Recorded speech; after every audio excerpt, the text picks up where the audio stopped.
Hello. And welcome to the PGL Lobbycast, the official podcast of PreGameLobby.com. This is a very, very special episode number 256. 256? And we are... It's true, 256.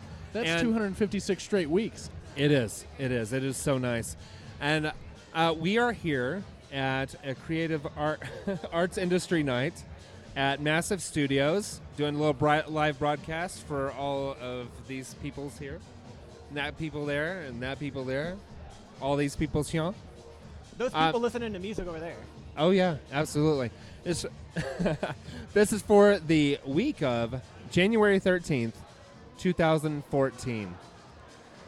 Gentlemen, we're coming up on it. I mean, we started up broadcasting back in 2009. Hi. What? 5 years. Yeah. 5 years. Whole This guy years. knows. Well, I was listening to one of the recent casts. Apparently, there was some camera difficulty. What's that? Well, I was listening to one of the recent casts and talking about the guys that did Red and Blue. Yeah. And how they have their own podcast as well. And they Rooster started. Teeth, yeah. They started shortly after you guys did, and they're only like a few episodes behind. And they will not catch up unless they double do an episode, and we are not afraid to double up on recordings. No. Well, you are the special episode king with packs and everything, so. Yeah, we haven't done one of those in a while. We usually just make them regular episodes. We are so, bitter and jaded at this point that nothing's special to us. Well, I thought it was just me. I thought that was just me. So we're going to have a little bit different format tonight. We'll have different people on the show, passers-by. Really no telling what they're going to say. Say whatever. who's here with you, Jeff? Wait, I'm Jeff? You're Jeff. I'm Jeff. He's Jeff. And tonight we'll have lots of people on the show, but right now we've got Brick. And this is Blaine. And Blaine. Brick and Blaine are here for the first round of the nonsense.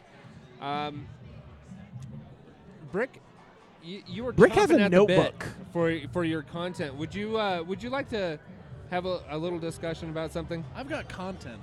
You have content, And I'll tell you what this content is. you have content and worth, sir. I've got worth. It's the nicest thing anyone's ever said to me. Now, just because we say you have worth, it doesn't necessarily mean you really have worth. You have worth to us. Oh no! I think the statement gives you worth. Okay. You're at least worth the statement that would just been So, like 250? Is that what we're talking about? Kind of worth? 250? No, 250. No, give me three. Give me 350. nah, Okay. 250. 250. 250 works. All right. I've got content. I've got content on the Golden Globes, children. Okay. All right. Have at it, sir. So, as everyone knows, the Golden Globes were just this past Sunday, It's true. and For those at home, Do not acknowledge the Brick camera. just paused for a photograph of himself. Yeah. There's a He is that photographer kind here. of whore. It's all right. You know, We're 250. kind of a big deal. Don't 250. Don't worry about it. so really quickly, we're going to go over all of the winners because Okay. there were plenty of them. It's We're true. going to discuss the ones that we all can discuss. I may throw in my 2 cents on more than a few that you guys may not be as well versed in. It's true. But first and foremost, let's go over the winners. Yeah, let's Cool. do that. So first we have Best Picture All right. category in a drama. What won was 12 Years a Slave. Which I have not seen. Hear amazing things about, though. Chiwetel, I just mispronounced his name, Chiwetel Ejiofor, who stars in Yes. that film. Multiple nominations. Everybody is praising his work for it. Though, for whatever reason, was not chosen to be on a poster overseas to help to promote the film. Did you hear about that? Oh, that's No, I did weird. not. Oh, God. There was a ton of backlash because other actors in the film were used as the faces for the posters for promotion overseas. And this huge backlash happened because, one, they're not the stars of the film. Right. And two, they were all white. Oh. Yes. Oh. Yes, for a slave narrative turned into film. Yeah, it let's seemed a advertise little the inappropriate. white guys. Seemed a little inappropriate, Yeah. but congratulations for 12 Years a Congratulations, Slave. 12 Years a Slave. It did beat out Captain Phillips, Gravity, Philomena, and Rush. Okay. Now, I don't know anything about Rush. All I know is that it had Chris Hemsworth in it. Right. Rush was a good movie. It was Ron Howard. It was the story of Formula One back, I believe, in the 70s. It's been a while since I've seen it. But it was the rivalry between Niki Lauda and Chris Hemsworth character. It's okay. It's okay. So it's a racing movie, essentially, Right, but it's a more about racing- the origin of Formula One racing. Right, exactly. Well, not so much the origin, but it was just this specific rivalry because. Oh, it okay. was- James Hunt. James Hunt, and it was quite a significant thing that happened in the history of Formula One, and it was these two racers that were, James Hunt was kind of the one that was more laid back, and he just had a lot of talent, whereas Niki Lauda was intense. He was the one who wanted to win. His entire life was about winning. And so was James Hunt, but they were just very different personalities, and they motivated each other in this kind of very real way. So the purpose of the movie was to tell their story because of this rivalry driving Formula One racing to a new level or to a new place. Exactly. Okay. Exactly. All At right. the time. Okay. And but yeah, that was a great movie. It, as we will discuss later, was not nominated for any Oscars, at least not any of the major awards. Right.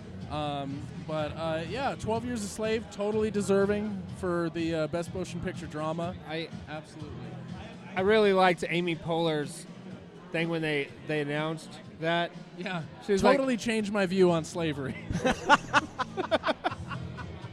I didn't have the chance to actually watch the broadcast, but I heard that her and Tina Fey were I great. just watched YouTube clips. I didn't watch the whole Tina broadcast. Fey goes like, "What was your view on slavery before?"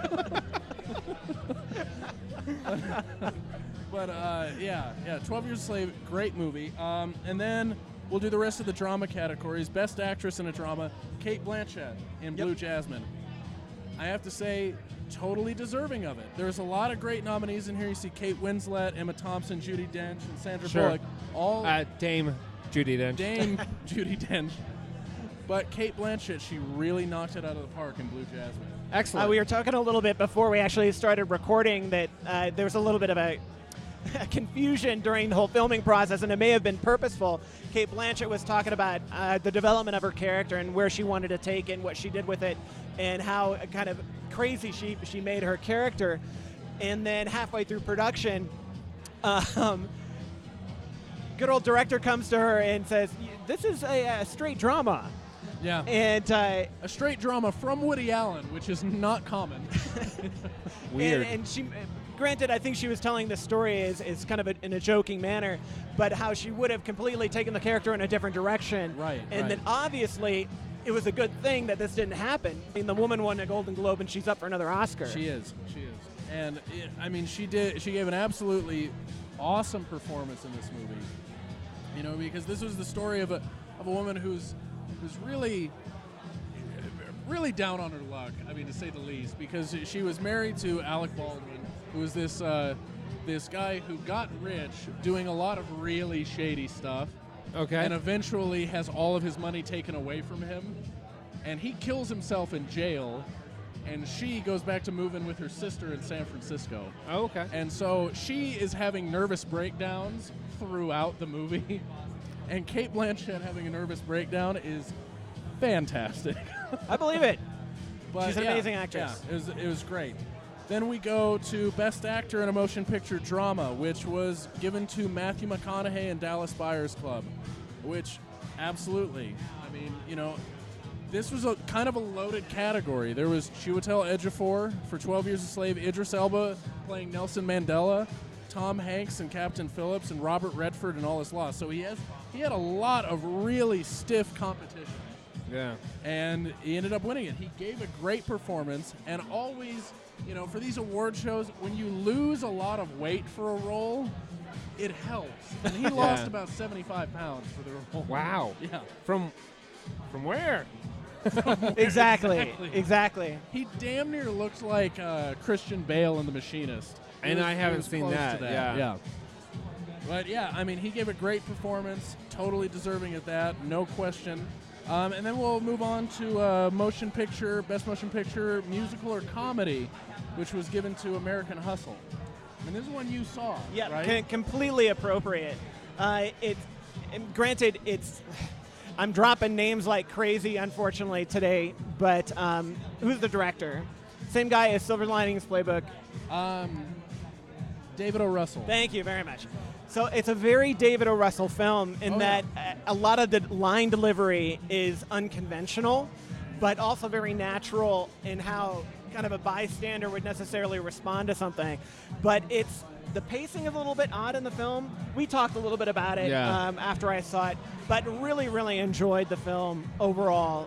It's a period piece, so they really, really do their best to immerse the audience in the era at the time. Well, and I enjoyed it. I really enjoyed it. The acting was great. I did too. I saw this actually around Christmas. I saw it with my brother, and the performances are great across the board. You know, Christian Bale, Amy Adams, Jennifer Lawrence, Jeremy Renner, Bradley Cooper, all of them. Mm-hmm. But one that doesn't get talked about a lot, but I thought was hilarious, was Louis C.K. Oh God, yes. Louis C.K. brings Bradley some of the Cooper's most comedic moments to the movie. Oh yeah. The ice fishing story in general is worth the price of admission. And it has a great Robert De Niro cameo in it. Yeah, great cameo. Robert De Niro is never advertised as being in the movie, and he's totally in that movie. Then and it also had very stiff competition as well. It's up against Her, Inside Llewyn Davis, Nebraska, and The Wolf of Wall Street. So just director-wise, you're up against Spike Jonze. Yep. The Coen brothers. Yep. Martin Scorsese and. Which one is Coen Brothers? Scramble. You looking for the Nebraska?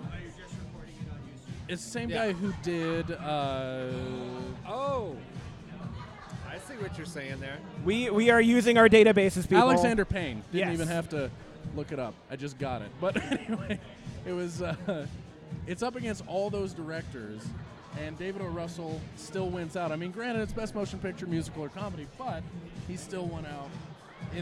But also, this is the Golden Globes, very different from the Oscars. Sure. Although Foreign Press Association. So yeah, it's Hollywood Foreign Press. People love to see the similarities between these two shows, really mainly because they're so close together. But the way that they select the nominees, very different, extremely different. I guess we'll move on to Best Actress in a Motion Picture. Let's go. Which was Amy Adams, which was really not expected, I have to say. She gave a great performance in American Hustle. I would say only because of her competition.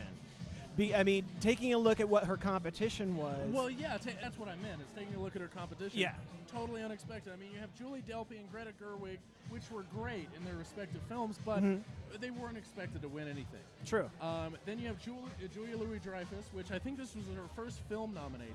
It was. And then you have Meryl Streep.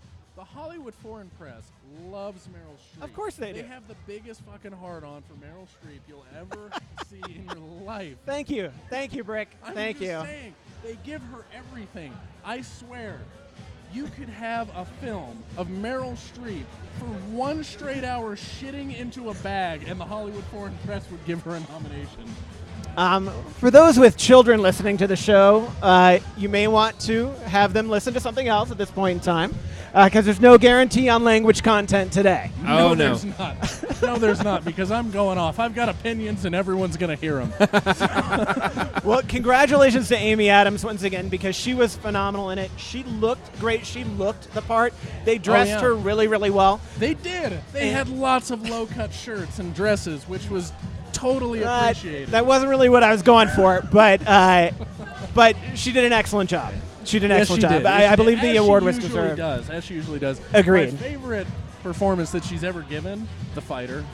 Oh, but by all means, the accent and once again, it's almost a period piece. Well, it almost is. I mean, because that was a big deal in Lowell, Massachusetts.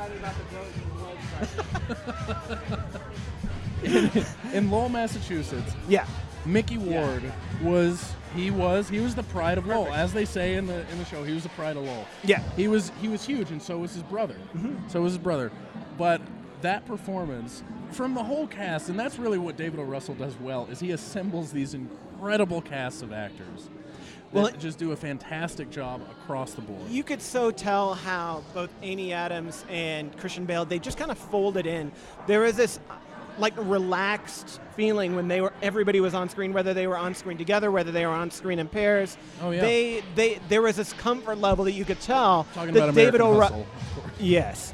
That David O. Russell brought to them. And I think Amy Adams was able to grasp onto that and be able to really push her character to the point to be able to be recognized as she was. So who's up next?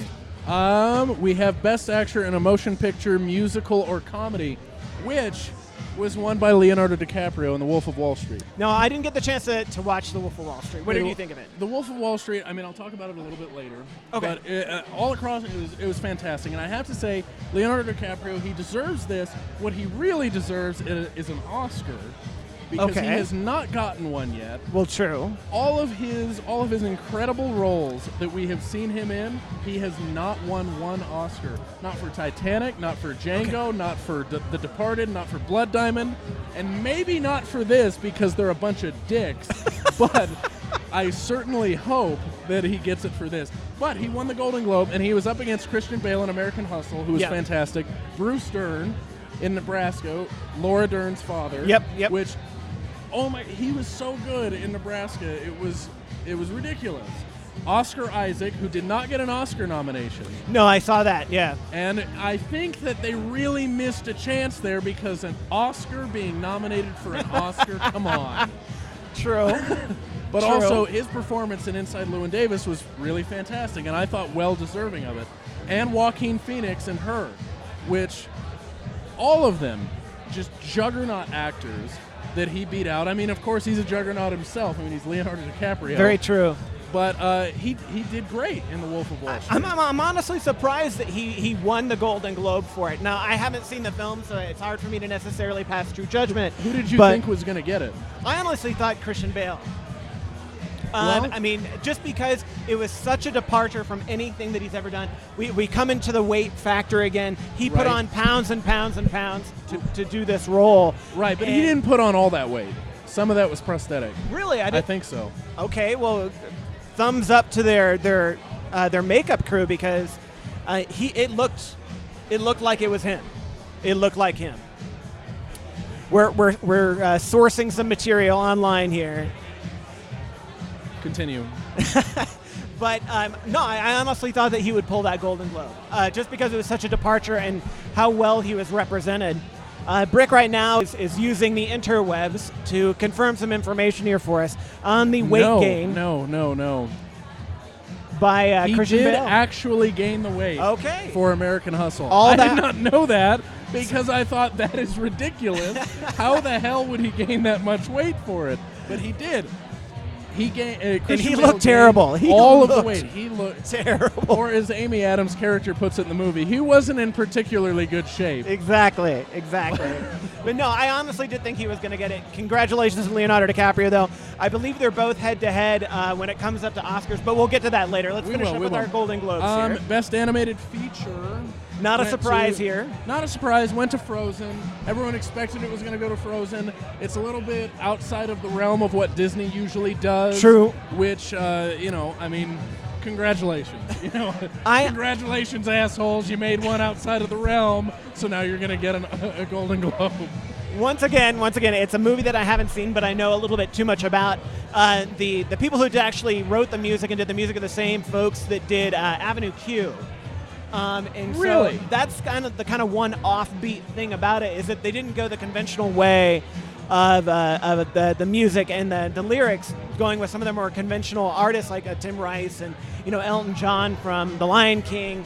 They went with something a little bit off-Broadway-ish that was extremely popular. But then again, the same guy that worked on Avenue Q, he actually helped out the... we're being asked if we would like additional beverages. Yes. This show is not being brought to you by Colorado Vodka Co., but I will be having a Colorado vodka and tonic. Oh. Did they take all the blue ones? They might have. Pause. This will be edited out later. Just a regular vodka tonic is fine. Thank you.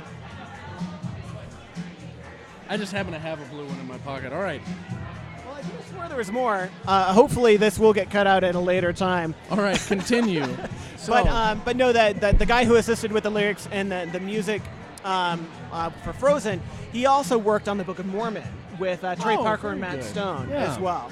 Well, and I've heard nothing but good things about Frozen. Everyone that I've talked to that has seen it has just raved about it, said that it's the best animated film they've seen in a very long time. I, however, have not seen an animated movie since Up. Okay, that's definitely been a while.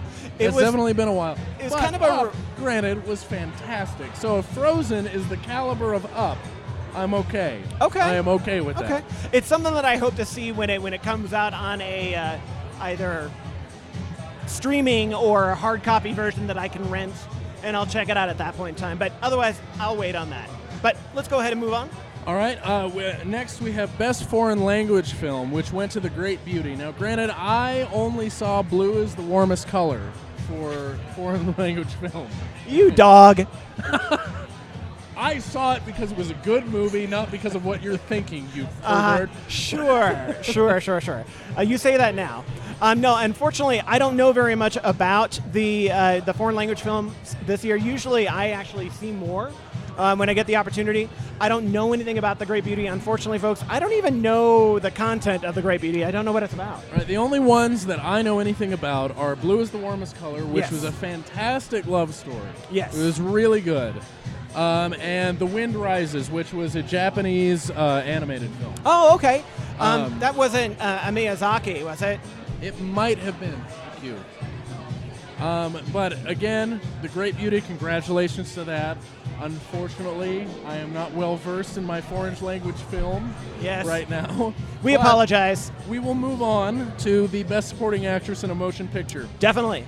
Now, this is one of the differences between the Golden Globes and the Oscars.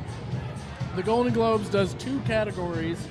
For those of you who don't know, they do two categories for Best Actor and Best Actress and Best Picture, but they do one category for writing, supporting actress, and supporting actor, and directing. So, for Best Supporting Actor in a Motion Picture overall, musical, comedy, or drama, went to Jennifer Lawrence, which it absolutely should have. I completely agree. She stole every scene that she was in American Hustle. She was absolutely fantastic. And I'll say this again, and I've said it on previous casts before. She looked amazing. And she looks amazing in everything she does, but she really looked great. Now, I have to say, because she was going up against Sally Hawkins in Blue Jasmine, Lupita Nyong'o in 12 Years a Slave, Julia Roberts in August Osage County, and June Squibb in Nebraska, all incredible actresses who gave incredible performances.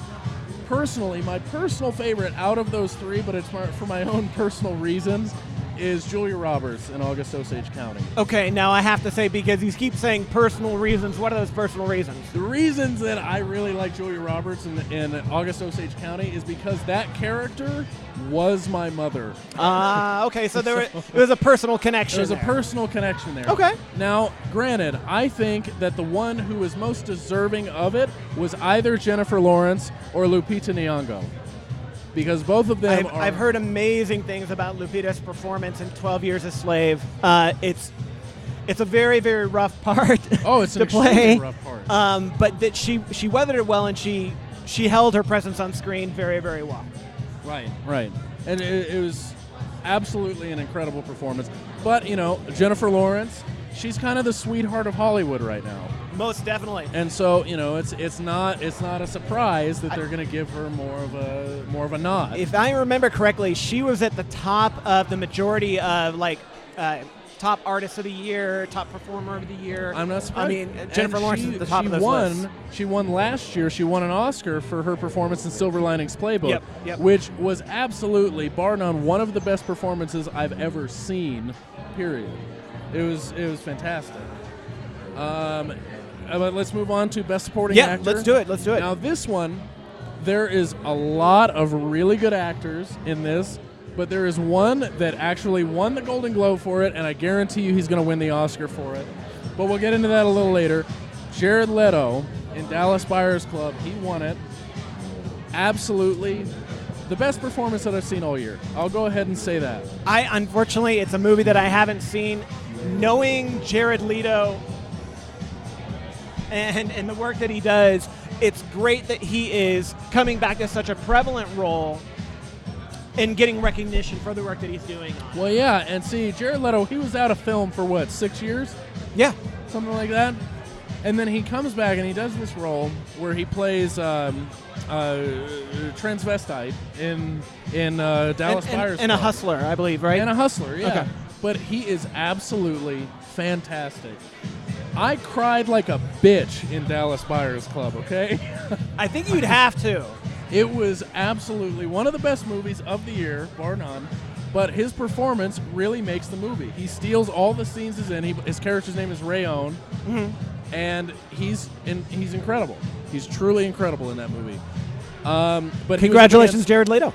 Congratulations, Jared Leto. He was up against Michael Fassbender in 12 Years a Slave, which, oh my God, that performance was good. He is such an evil bastard in that movie. It is so ridiculous. I've said it before, I'll say it again. He can do anything. He can. He can be a hero. He can be a bastard. And then we have the amazing coked out Bradley Cooper in American Hustle. Gotta love Daniel Bruhl, who played Niki Lauda in Rush. And Barkhad Abdi, who played the head Somali pirate in Captain Phillips. An amazing, amazing thing for him, and a great honor for anybody to be nominated, but to be nominated in your first feature film. Right, and before this movie... It's incredible. Before this movie, he was working as a limo driver in Minnesota. In Minnesota, not in Hollywood, in Minnesota. He was a limo driver, and Paul Greengrass is like, hey, there's a lot of Somali people in Minnesota. Let's go and recruit some of them for this movie. And he finds an amazing cast, including Barkhad Abdi, who did a fantastic job in the movie. For those that don't know, there's a very, very large refugee population in Minnesota. Which is people very from Somalia. Strange, I know, because you wouldn't expect a large Somali refugee population in one of the coldest states in the Union. See, I was just going to say one of the whitest states. Also that, but... It's a little bit of racism there, but I mean, when your food is white on white, you know that you're in a very, very white place. But yes, but there's a large population there, and Greengrass did go there specifically because of the massive Somali population. Because he wanted some honest representation in the actors. He didn't want African-American actors pretending to be Somali. He wanted Somalis to play the part of Somalis. Exactly, and we'll get into that later. Yep. I have many reviews set up of all of the Best Picture nominees this year. I have done my homework, people, and you're going to fucking listen to it. So Zing number 4. Number 4. All right, now, Best Screenplay. Yes. Goes to Spike Jonze for Her. In its original screenplay, it's not adapted from another work as far as I'm aware. Because let me double check that myself here real quick, because we can look at the Oscar nominations, because the Oscars break that down. While he's looking that up, I'm going to list off the other nominees for it. We had Bob Nelson for Nebraska. We had Jeff Pope and Steve Coogan for Philomena, John Ridley for 12 Years a Slave, and Eric Warren Singer and David O. Russell for American Hustle. It is an original script. It is original. I thought it was. Now, Spike Jonze, he did a fantastic job with this script, fully deserving of it. I'm going to go more in depth into Her later on. Okay, good. I've got a lot to say about this movie in particular. I was about to say, because the previews for it and the concept are so intriguing and so relevant. Let me just say something about this movie. When I walked out of it, I was really upset. Like, physically and emotionally upset. It took me a while. It took me a few hours to calm down. I think we've established that Brick is a very sensitive young man, which is a good thing, especially considering how much pop culture he absorbs. He's not jaded like us old guys. He is a sensitive young man. Well, and I'll go into that later. Okay. Well, too. congratulations, Spike Jonze, on your Golden Globe. Congratulations, Spike Jonze. Best original score.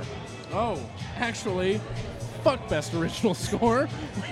Wow. But it went to Alex Ebert for All Is Lost. Congratulations to you, sir, but you're not on my list. So I will say that I am honestly surprised that Stephen Price did not win for Gravity. I haven't seen All Is Lost, but Gravity, the soundtrack for it, the score for it, I thought was excellent. I have to say the score for All Is Lost was great. I do agree with you that if there is one thing that was better, that was good about Gravity, it was the score. Okay. Ouch. But what I was shocked that didn't win was Hans Zimmer for 12 Years a Slave. Okay, but the only reason why he wouldn't win isn't necessarily because of the content, isn't because of the original score. It's because how many times Hans Zimmer has won in the past. That's true. He's a very awarded composer. But that doesn't mean he should stop winning them. I agree, but when somebody else comes along and does a great work, you should give him credit. But then don't nominate him, for God's sakes. If you're not going to give it to him in the first place, don't fucking nominate him. Hans Zimmer did a great job in 12 Years a Slave. As is for most of Steve McQueen's movies. Steve McQueen's movies have these types of musical scores that enthrall you into the story. I would agree with that. And it intensifies it. It intensifies the story to a degree that you don't get out of other movies. And he does this through repetition, really. Okay. Because most of the scores that he does, he repeats when he wants you to know what's going on in one scene to another. And for those that don't know, Steve McQueen, he also directed Shame with Michael Fassbender, and he also directed Hunger. Yes. As well, which is 3. Yeah. 12 Years a Slave, Hunger, and Shame, which not a bad resume by for all your means. First 3 movies. Yeah. Because they are absolutely fantastic. Shame ruined my life for a couple of days after I watched it. Okay? We talked about you on a recent podcast in regards to your reaction to Shame. Yes. Oh my God! Yes. Now, I'm curious. What did you say about me? It wasn't anything deprecating. It wasn't anything bad. Oh, it's okay. It was that you had such a negative reaction initially to it because you felt raw a bit. Oh, I did. Yeah, I did. And part of it is because as much as you can relate to a character like Brandon in Shame, I could relate to that character, and that hurt a lot. For those at home, Shame is all about sexual compulsive disorder, and Brick identifies with the lead character. Not a bad thing. Not a bad thing. I did. He worked very hard. It totally ruined. It ruined my life for like the next couple of days after watching that movie. Shame. Talking about Shame. All right. Well, enough about Steve McQueen movies. Congratulations to Alex Ebert for All Is Lost for Best Original Score. Now we're going to move on to the Golden Globes television. This is the more exciting portion, I think. Great things happen for movies in the Golden Globes, but this is the more exciting portion, I think. This is the more exciting portion because you have seen more of the television than you have the movies. Well, not just that, is that there's a lot of very deserving winners here, as well as some, I don't know if you could say first-timers, but people who won that you wouldn't not necessarily think that they shouldn't win, but pleasant surprises. So it's like, oh, they're deserving. It's great that they won that. Right. Now, Sam, yo, you want to come in here because we're going to talk about Breaking Bad a little bit. This mic's on. So we're welcoming to the table in our microphone here. The first winner that we're going to talk about for the Golden Globes was for Best TV Drama, and it was Breaking Bad. Now, yeah. This is all. It was up against Downton Abbey, The Good Wife, House of Cards, and Masters of Sex. Masters of Sex, okay, whatever. The Good Wife, it's a CBS piece of shit. House of Cards was fantastic, but it was really the only competition that Breaking Bad had. Because let's be honest, Breaking Bad was going to win this by a fucking mile. Okay? Final season. Final season, what. They have to. Final season. Yeah. Now, input, gentlemen. Input on Breaking Bad. You are. It's a no-brainer. Yeah. You're a relatively fresh viewer, are you not? Yes. Because when did you watch all of the seasons? I wasn't too far behind for season 5. Right. I didn't start it until Christmas of year before last, actually. So fairly late adopter. So I watched 4 seasons all in a row within 2 weeks. Now, I am going to go out on a limb and say it is the best television show that has ever been put on TV. Maybe The Wire. No. Ballsy. That's the Family Guy line. Maybe. Ballsy. Fuck you for saying that, but Fair enough. yes, maybe The Wire. I will say that, but Breaking Bad, in my opinion, is Oh, the yeah. best television show that's ever been put on TV. While it was From going on, I already Absolutely. wanted to do a rewatch of it. Absolutely, from beginning And actually, I to did. end. The first half of season 5, season 5 was split up.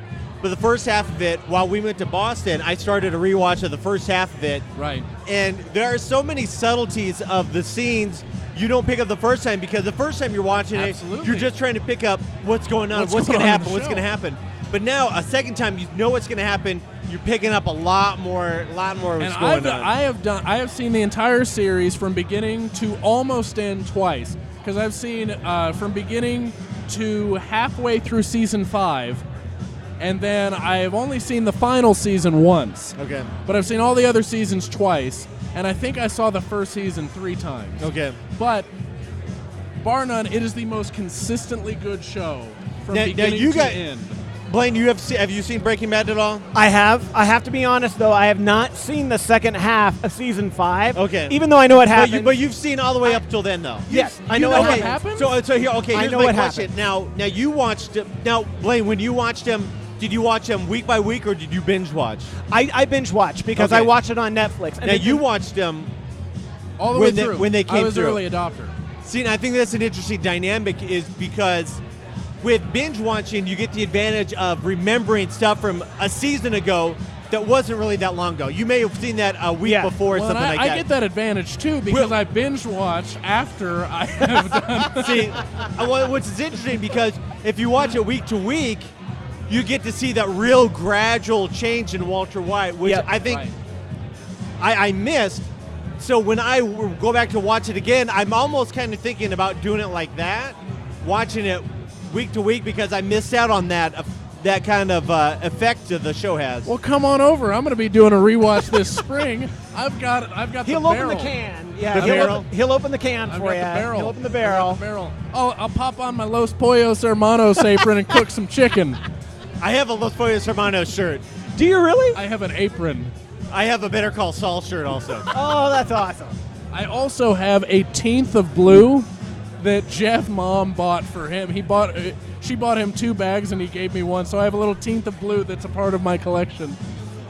While we're on the Breaking Bad thing, we need to also say that Bryan Cranston He also He won won Best Actor for Best Actor. in a drama, which is absolutely, totally deserve it. There's no one else Yeah. that deserves Who it. is he going against? Let's Best Actor in a TV Series. We have Bryan Cranston, who won it, Liev Schreiber, Michael Sheen in Masters of Sex, Kevin Spacey in House of Cards, and James Spader in The Blacklist. Now, I've heard good things about James Spader in The Blacklist, but Bryan I don't know. Cranston That is does far and not above. look appealing. No, Bryan Cranston is far and above the best actor out of those. And Liev Schreiber was fantastic. And He was good, but was Jon Voight nominated for Best Supporting Actor? Best And he- supporting. He won it. Yeah, he won it. Yep. Because he was phenomenal. He in that was. show. He stole was. the show for me. Absolutely, absolutely. So you're caught up on Ray Donovan. The season, Oh the God, one I season. love Ray Donovan. That is Love my that show. favorite new show on television. Really. is See, Ray and that's one I Donovan. haven't watched at all. Oh God, it's so good. That's Yeah. filling the void of Breaking Bad for me right now. Wow. is Ray Donovan. Okay. All right. I can It's see so that. good. Am I wrong? No, it's really good. It's really good. It's fantastic. Okay. It's really good. So we're gonna move on to Best Actress in a Drama. Which did you see House of Cards? Did you watch House of Cards? Yes. Okay, Robin Wright. Robert For Wright House won? of Okay. Cards. Robin Wright for House of Cards. She was Best Actress. She was up against Juliana Margulies in The Good Wife. What the fuck ever. Tatiana Maslany in Orphan Black, which was kind of a surprising nomination. Agreed. I felt like. We had Taylor Schilling in Orange is the New Black. Netflix got not a shit ton, but it got 3 nominations. Wow. Which, for a medium like Netflix, not being an Right actual, out of the box. I mean, Yeah, what do right they out have? of the box. 4 shows under their Right. belt? Taylor Schilling, Robin Wright, Kevin Spacey, and House of Cards. and Jason Bateman got nominated Okay. for Arrested Development. There you go. All Netflix series. since you're talking about it, this is a very inopportune time to mention it, but guess who actually got an Oscar nomination? Who's that? Netflix. Who? Netflix. They have a documentary that is up for an Oscar. So Netflix has hit, other than the Grammys, Golden Globes. I know, Golden other Globes. than the Grammys, they've hit every major award Yeah. so far for Emmys, Golden Globes, and Oscars. All three, they've been nominated and they've won. Do you know what that documentary is? It's called The Square. Yes. Is so if they win that Oscar, Netflix is 3 for 3 Well, for and their nominations this year. Oh yeah. Robin Wright was fantastic in House of yeah. Cards. She almost She played a real bee on that show. a real bitch. Well, I wasn't going to say it. This is no holds bars. I've already said every fucking curse word in the All right, book. slow down. We don't need to press the bad words in there. Just that they come naturally. That's fine. I'll go out on a limb and say Robin Wright was a real cunt in that show. Say that again. What? No. Well, he said it that direction, so I didn't hear it. I say He said the I C word. said that Robin Wright was a real cunt in that Oh, show. my God. Because her character was. Robin Wright is not. We're obviously. We're not in but her Britain. That's character not was. okay. It's, That's not You know what? okay. You know what? We need to loosen up. I think we need to loosen up. This is Shots. but her competition really, I mean really, was only Kerry Washington and Taylor Schilling. That was her competition because Okay. Tatiana Maslany and Juliana Margulies, whatever, who gives a shit? I mean, Tatiana Maslany, congratulations for the nomination, but no one expected Orphan Boy. I told him that was not okay because this is not Britain. Sorry, Jeff was checking in with us here. Our fearless leader says it's okay. All right, and he walked off. So All All right, so moving on. We're going to move on. Best Actress in a Comedy. Did not see this coming. Amy Poehler, Parks and Recreation. she is really good. She is She's really fantastic good on in the that show, show. and she has not got enough recognition for Yeah. it. She was up against some really stiff competition, though. We had Julia Louis-Dreyfus and Veep, which she was great. Edie Falco and Nurse Jackie, Lena Dunham, whatever, in Girls. Although I like the show Girls.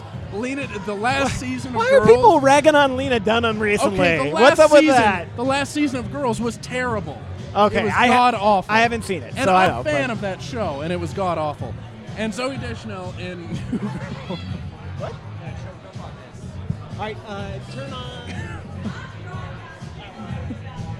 However, Amy Poehler. We are welcoming really Jordan deserved to the show. a Good win evening, finally. everyone. Yeah, I that's mean, you're a fan of Parks and Rec as well. absolutely. That's kind of an atypical role to play. Anything they're saying anyway. Style of comedy. You know, you definitely have to have a. Right. You know, I've seen other people try and do it like guest appearances on The Office. They don't quite pull it off or whatever. No. But Yeah, so and it's she a little pulls bit. it off really yeah. well. I would go It's as not far. just reading jokes at the writers wrote. You know? I would go as far as to say she pulls it off just as well as Steve Carell did in The Yes, Office. I agree. Yeah, I agree, and he's the best. Her and Nick Offerman. Yeah. Nick Offerman, he needs a nomination soon. I love Although Nick I Offerman. get the feeling that he's just playing himself. I mean, He is a little bit. I've seen him on Children's Hospital a couple times. yeah. I've seen him in real life, and it feels like he's just playing himself. Yeah. Now, Actually, this one- speaking of Parks and Rec and people playing themselves, Audrey, Aubrey Plaza. she is exactly Aubrey. like that. Aubrey. She's exactly like that in real life, and I can't stand her or her character. Oh God. Or Chris Pratt. Oh, I love her, but not only do I love her, I am in love with her. Aubrey Plaza is She's not my bad to kind look of- at. Do you my not want kind to of listen woman. to her at all, though? No, I do. I want to listen to her all day long. No, I love that. not me. Love it. Not me. Love it. Got to Not disagree me. with you there, sir. All right. But we're going to move on to Best Actor in a TV series, musical, or comedy, which was Andy Samberg for Brooklyn Nine-Nine. Can you believe that? It's a little. cannot believe It's a little shocking, especially being a new show going against some other. Going established. going against Jim Parsons in The Big Bang Theory, who's a previous winner, Michael J. Fox in The Michael J. Fox Show, Don Cheadle, Denver Zone, Denver Zone, Don Excuse me. in House of Lies, and Jason Bateman in Arrested Development. I'm Yeah. not saying that he doesn't deserve it. I'm just saying that It's shocking. It's a little bit surprised. I've only seen a couple episodes. I did like I do like. like the show. especially for a freshman show like that. Exactly. Absolutely. It's surprising for a first-run show like Brooklyn Nine-Nine. Now we're gonna move on to Best Actor in a miniseries, or no. We're gonna move on to Best TV Movie or Miniseries, which went to Behind the Candelabra. You've seen this. I have seen this multiple times because I have HBO. I hear it's amazing. It is That absolutely Michael Douglas fantastic. and For those of you who don't know, it is the story of Liberace and one of his lovers. Liberace, played by Michael Douglas. Scott, played by, which is his Matt lover, Damon. played by Matt Damon. Now, if you're uncomfortable with Michael Douglas and Matt Damon getting a little frisky, you're not going to like this movie. Much like my father did not like this movie. And let me give you an idea. This is my 75-year-old Texan father Yeah. who flipped on this movie like, oh, Liberace's an interesting guy. He's pretty funny. I remember him. Yeah. I remember him from back in the day. He got about 20 minutes in and turned it off and proceeded to call me and tell me that it was an abomination. So... did he not know about Liberace's personal life? No, he did. Okay. But he was like, you don't have to tell the story that way. I was like, well, you kind of do. But I don't know. Back in that time when Liberace was, on performing the forefront Yeah. of doing his Doing his thing. whatnot. That kind of stuff really wasn't talked about. I mean, no. See, and I talked to him he was about just it later. eccentric at that point. well, and see, kind I of in the He was not 70s, he 80s, was or not whatever. public about his sexuality. Right, As right. a matter Well, of fact, because- he fought and won a liable suit in the UK. Absolutely. When they tried to out him in the newspapers, he won a liable suit against them, saying, "Hey, I'm not. You can't do this." But- now, the movie itself is actually based upon a memoir written by the lover, who's played by Matt Damon. Right, So and his it's first name is Scott, but I can't remember his last name. And the only the way that I remember his first name is because Michael Douglas would say it in this really creepy way. But anyway, Well, so it's not necessarily meant to just be a biopic. It's meant to talk about his personal life. The film is meant to delve into that deeper stuff, not just his public life. And so that's what made it so hard for them to sell the picture in the first place. the memoir was by Scott Thorson. There we go. Okay. Is it distributors and producers, even though it had Steven Soderbergh behind it, Michael Douglas, Matt Damon, No. they would not pick it up as a feature film because they were afraid of it being, quote unquote, too gay, that it would be too much for people. It was too gay for theaters. Exactly. But it was not gay Whoa, whoa, enough. whoa, whoa. It was not gay enough for HBO. So that's when HBO stepped in and they say, hey, we will make this movie with you. Brick is throwing stuff. He threw it at me first. Wow. Okay. So when it was it Showtime or was it HBO? HBO. HBO stepped in and it was like, hey, we will help you make this movie. We believe in the vision that you guys have, and we want to make this movie with you. And Yeah. I think this award. Well, and did you hear the speech that Steven Soderbergh gave to the American Film Institute? I did not. It was pretty much him saying, giving a giant middle finger to Hollywood production studios. I believe it. Because they, Hollywood studios throughout the past few years have neglected actual good films, and they're marketing towards what is good for an international audience. They don't care anymore about actually making good stuff.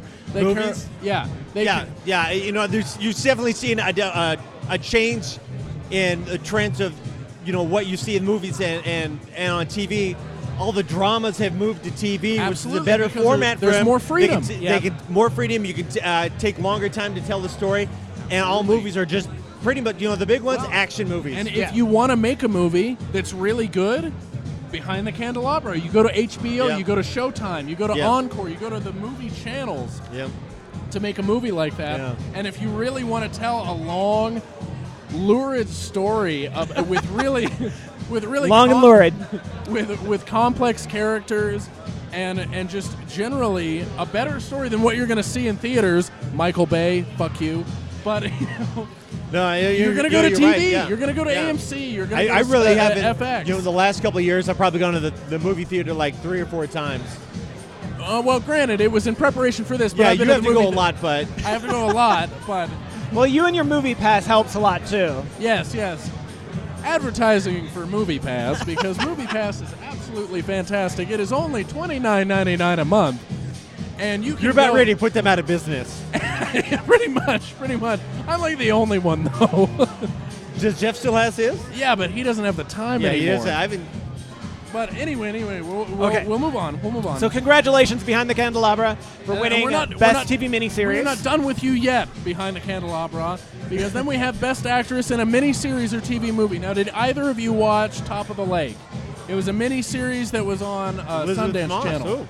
Yeah, she was the main character in it, very similar to the main character in The Killing, but Okay. more the Danish Killing, not the crappy American Killing. I gotcha. Elizabeth Moss, totally deserving of that, although she was up against, again, very stiff competition. Hollywood royalty. We've got Helen Mirren for Phil Spector, Jessica Lange for American Horror Story Coven, Rebecca Ferguson for The White Queen, and Helena Bonham Carter for Burton and Taylor. That is a crazy list to go up against. That's a crazy list to go up against. And That's pulled like off- an all-star lineup right there. Right there. Elizabeth That's a Mo- good starting 5. Elizabeth Moss in Top of the Lake was absolutely fantastic. Her character is one of the best female roles I've seen in a very long time. Really? And Elizabeth Moss is known for doing fantastic work. I mean, she's Peggy. I love her in Mad Men. You could really make a case that she is the star of that show over Don Draper. You could make And a I case know for it. I know they featured Don Draper, but I think she's got a much more interesting role portraying I the would working agree. woman Yep. in the late 50s, up until the 70s, really evolving. I would agree with that. Also, I would agree that Roger Sterling could be the main character of that show. He is awesome, He is especially awesome. on LSD. Yes. Standing in front of a window naked, we have never seen better Roger Sterling than that moment right there. That's right. However, Elizabeth Moss, one of the best female roles that she had in Top of the Lake, her first role, or one of her first roles, was in The West Wing. She was the president's daughter. Oh, okay. She was Zoe Bartlett. In, Early in that run. Yeah. Okay. Yeah. The first few seasons, at least. And I think she went all the way through because the president, as we know in The West Wing, stays all the way through, but his staff changes. I gotcha. About, maybe like 3 or 4 seasons in. I can't remember exactly which. Then we have Best Actor in a miniseries, TV, or movie. A miniseries or TV movie. And it goes to Michael Douglas for Behind the Candelabra. He was up against his co-star, Matt Damon, in Behind the Candelabra. Chiwetel Ejiofor for Dancing on the Edge. Wow, nice job. Not an easy You name to practiced that, pronounce. didn't you? Oh, I've been practicing all week. Yay, Westward. Westward. Idris Elba for Luther. Okay. And Al Pacino for Phil Spector. Okay. Who was playing Phil Spector. But Michael Douglas, absolutely fantastic job as Liberace. And I don't know, did you hear like the things that he said, like that the reason he got cancer was because of too much pussy? I mean, like, I really believe You took them. you motherfucker.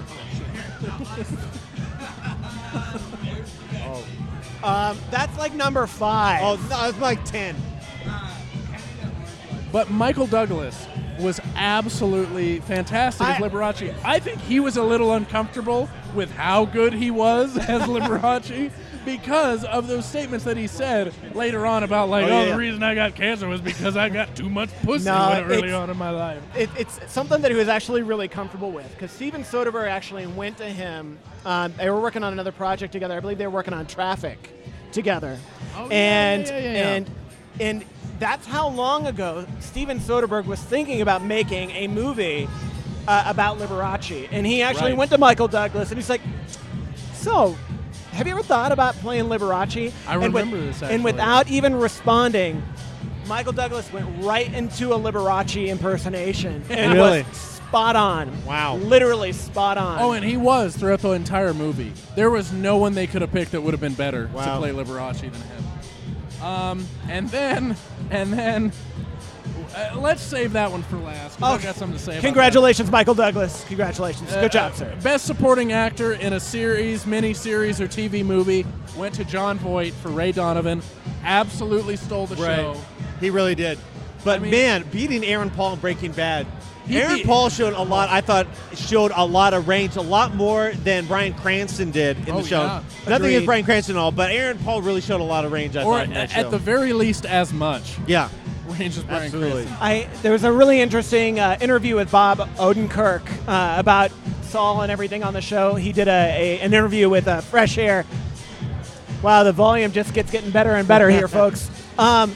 He specifically talked about the work that other actors were doing on the show because he respects the people that he works with a lot, and he talked about his own process, but he specifically talked about Aaron Paul, about how there'd be times when people would have to take a break. They'd have to go smoke. So Aaron Paul could spend 15 to 20 minutes getting into the right mindset to be able to do some of the themes that he does, because he has some of the most extreme scenes going from one emotion to another through the sequence of events that happens all in this 1 or 2 takes that occur. Oh, yeah. Well, and in that final season, too, I know you haven't seen it yet, and I won't spoil it for you. You're talking about the second half of season 5. Yeah, the second half of season 5, or as they call it, the final season. Sure. But it was great. I mean, he showed some of the most real, raw emotion that I've ever seen out of an actor before. Yeah.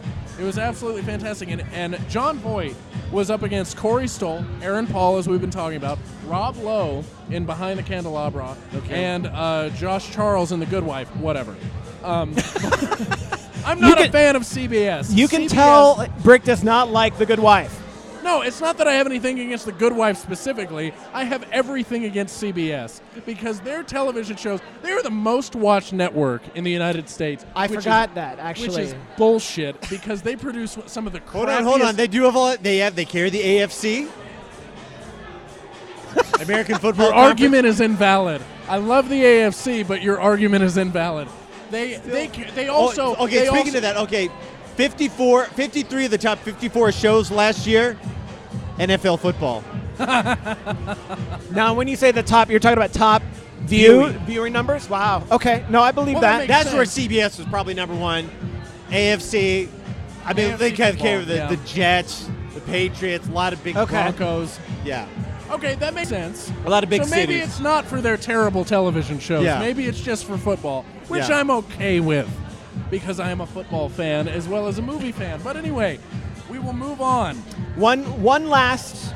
Well, once again, congratulations, Jon Voight. Absolutely. Awesome. It was Best Supporting Actress in a series, miniseries, or TV movie went to Jacqueline Bisset for Dancing on the Edge. Now, first of all, it is about goddamn time this lady has gotten a Golden Globe because she has been nominated multiple times, and the Hollywood Foreign Press is like, we'll get your hopes up, and then we'll just, fuck you.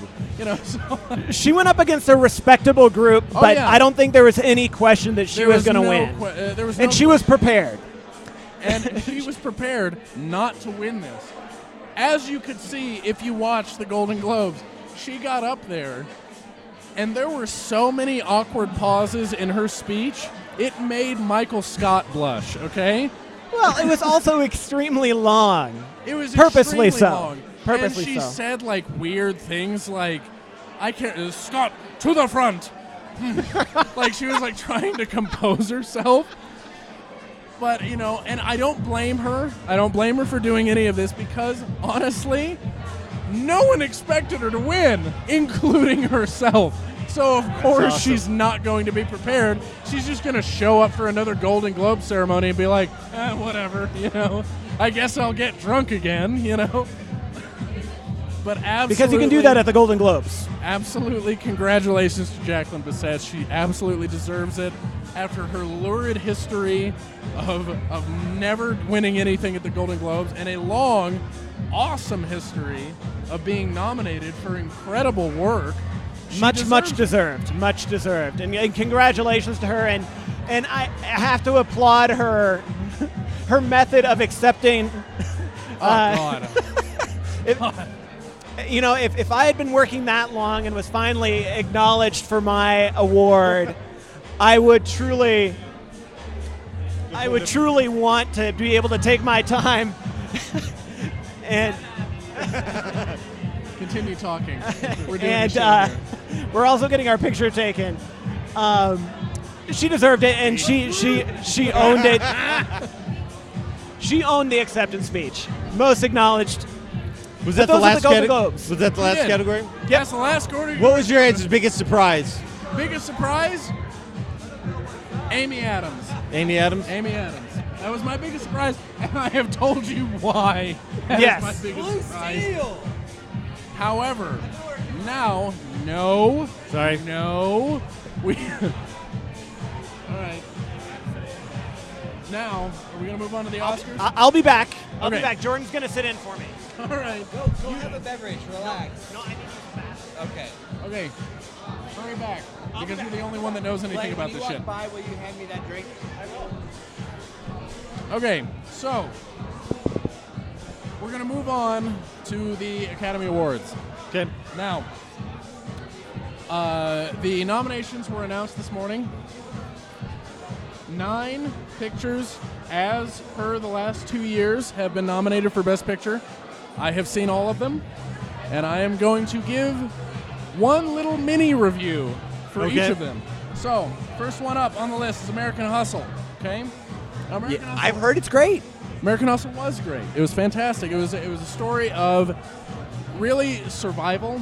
It was kind of a survival story about these characters that they're really doing anything to get by, anything to live. So I feel like Christian Bale plays the survival, I will do anything to get by character really, really well. he does. Yeah. He absolutely does. I think And like was it the fighter? yes. Even Batman kind of has that feeling to it. Yeah. I mean, his character in The Fighter was a little bit more complex than that. No, it was. I'm not trying to compare a drug addict to a comic book hero, like and how you play those two characters as an actor. But I'm just saying they both are, doing anything to survive or fight the inner demon. Even John Connor. Yeah. Anything for the cause. And that movie was not that great, but he was great in it. He played a really good John Connor, and honestly, No, he did. I'm not going to disagree with you on that. I really like Terminator Salvation. Is it Salvation? It is. Okay. Yeah. I was like, I'm thinking Terminator 3. And Terminator Salvation, I think, is a good movie, and I love the story of John Connor and yeah. Kyle Reese. Oh, I think absolutely. I think it's a good movie. Now, I mean, American Hustle, not only was it a great movie with a great cast across the board, but it was about, and every single one of these characters, you can really say that they were a character that was just fighting to survive. Right. And doing anything they had to not only make a name for themselves, but just be relevant, And they all did a fantastic job, the entire cast across the board. And then it was funny. It was hilariously funny. One of the performances that isn't talked about as much because it's overshadowed by the incredible performances by Jeremy Renner, Christian Bale, Jennifer Lawrence, Amy Adams, and Bradley Cooper was Louis C.K. Okay. Louis C.K. was Bradley Cooper's boss at the FBI. Right, and I heard he was so funny. Yeah, and I heard it was awesome. It was awesome. Yeah. It was and it was really good to see.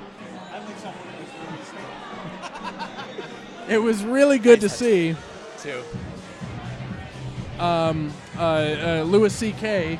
in a role like that. And this was not the only movie that he's been in this year that was nominated for something. Okay. Because he was in American Hustle, but also he was in the Woody Allen movie Blue Jasmine. Okay. That was nominated for, it hasn't been nominated for any Best Pictures or anything like that, but acting awards. Okay. For Cate Blanchett Okay. and Sally Hawkins. Okay.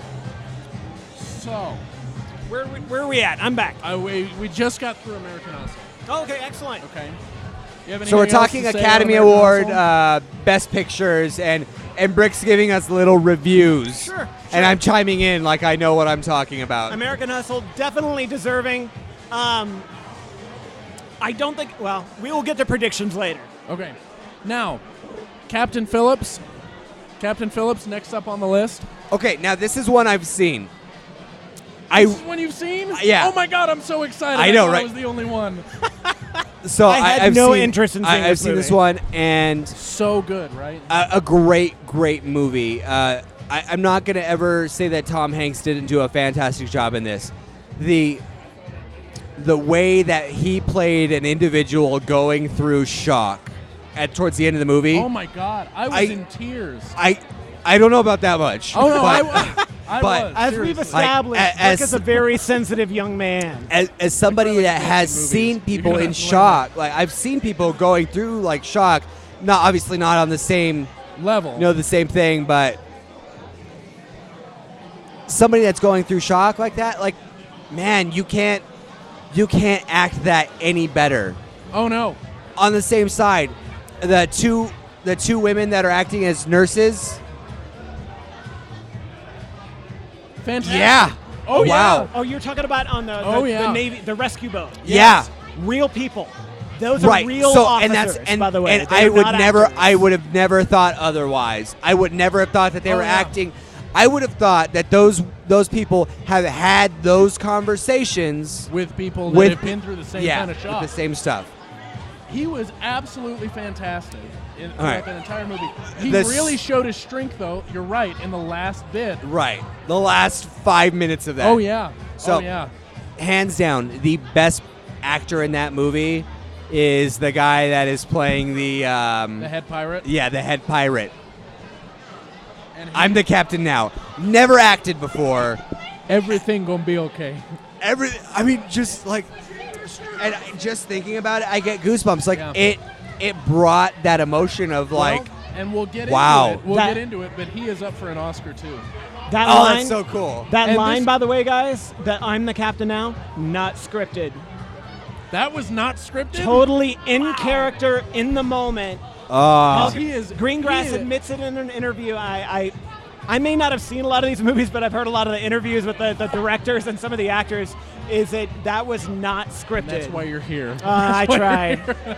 I try. Well, because he is staring directly into Tom Hanks' soul Yeah. when he says that. Oh, And it yeah, is like, so it brilliant. eats you up because like how would I I'm the react? captain now. Look at me. I'm the captain now. How would I ever be able to react to somebody saying it to me in that situation? Like, well, I would have peed my pants a little bit. Like, Yeah. like Peace out. it was so perfect. It was so perfect. And also, the first time that the actor, I am blanking on his name, somebody wants to look it up, I got who played the head pirate and Tom Hanks, the first time that those two met was on the boat. Oh, that's so cool. They had never met in pre-production or anything like that. When they were filming that scene, that was the first time they met. Barkhad Abdi. Barkhad Abdi, yeah. Yes. Barkhad Abdi and Tom Hanks met for the first time when Barkhad Abdi was sticking a gun in his face Yes. on the boat. It's not that Greengrass had specifically planned to just like, hey, you guys can't be together. No, it just But happened that the way way. that the shooting worked out Right. is that they were separated until that point. And I really think it worked. I Oh, really yeah. think it worked to the benefit of the movie because Good choice. you got that real fear from Tom Hanks and just the exhilaration from the entire cast of that these guys are coming to take the ship. Definitely. You know.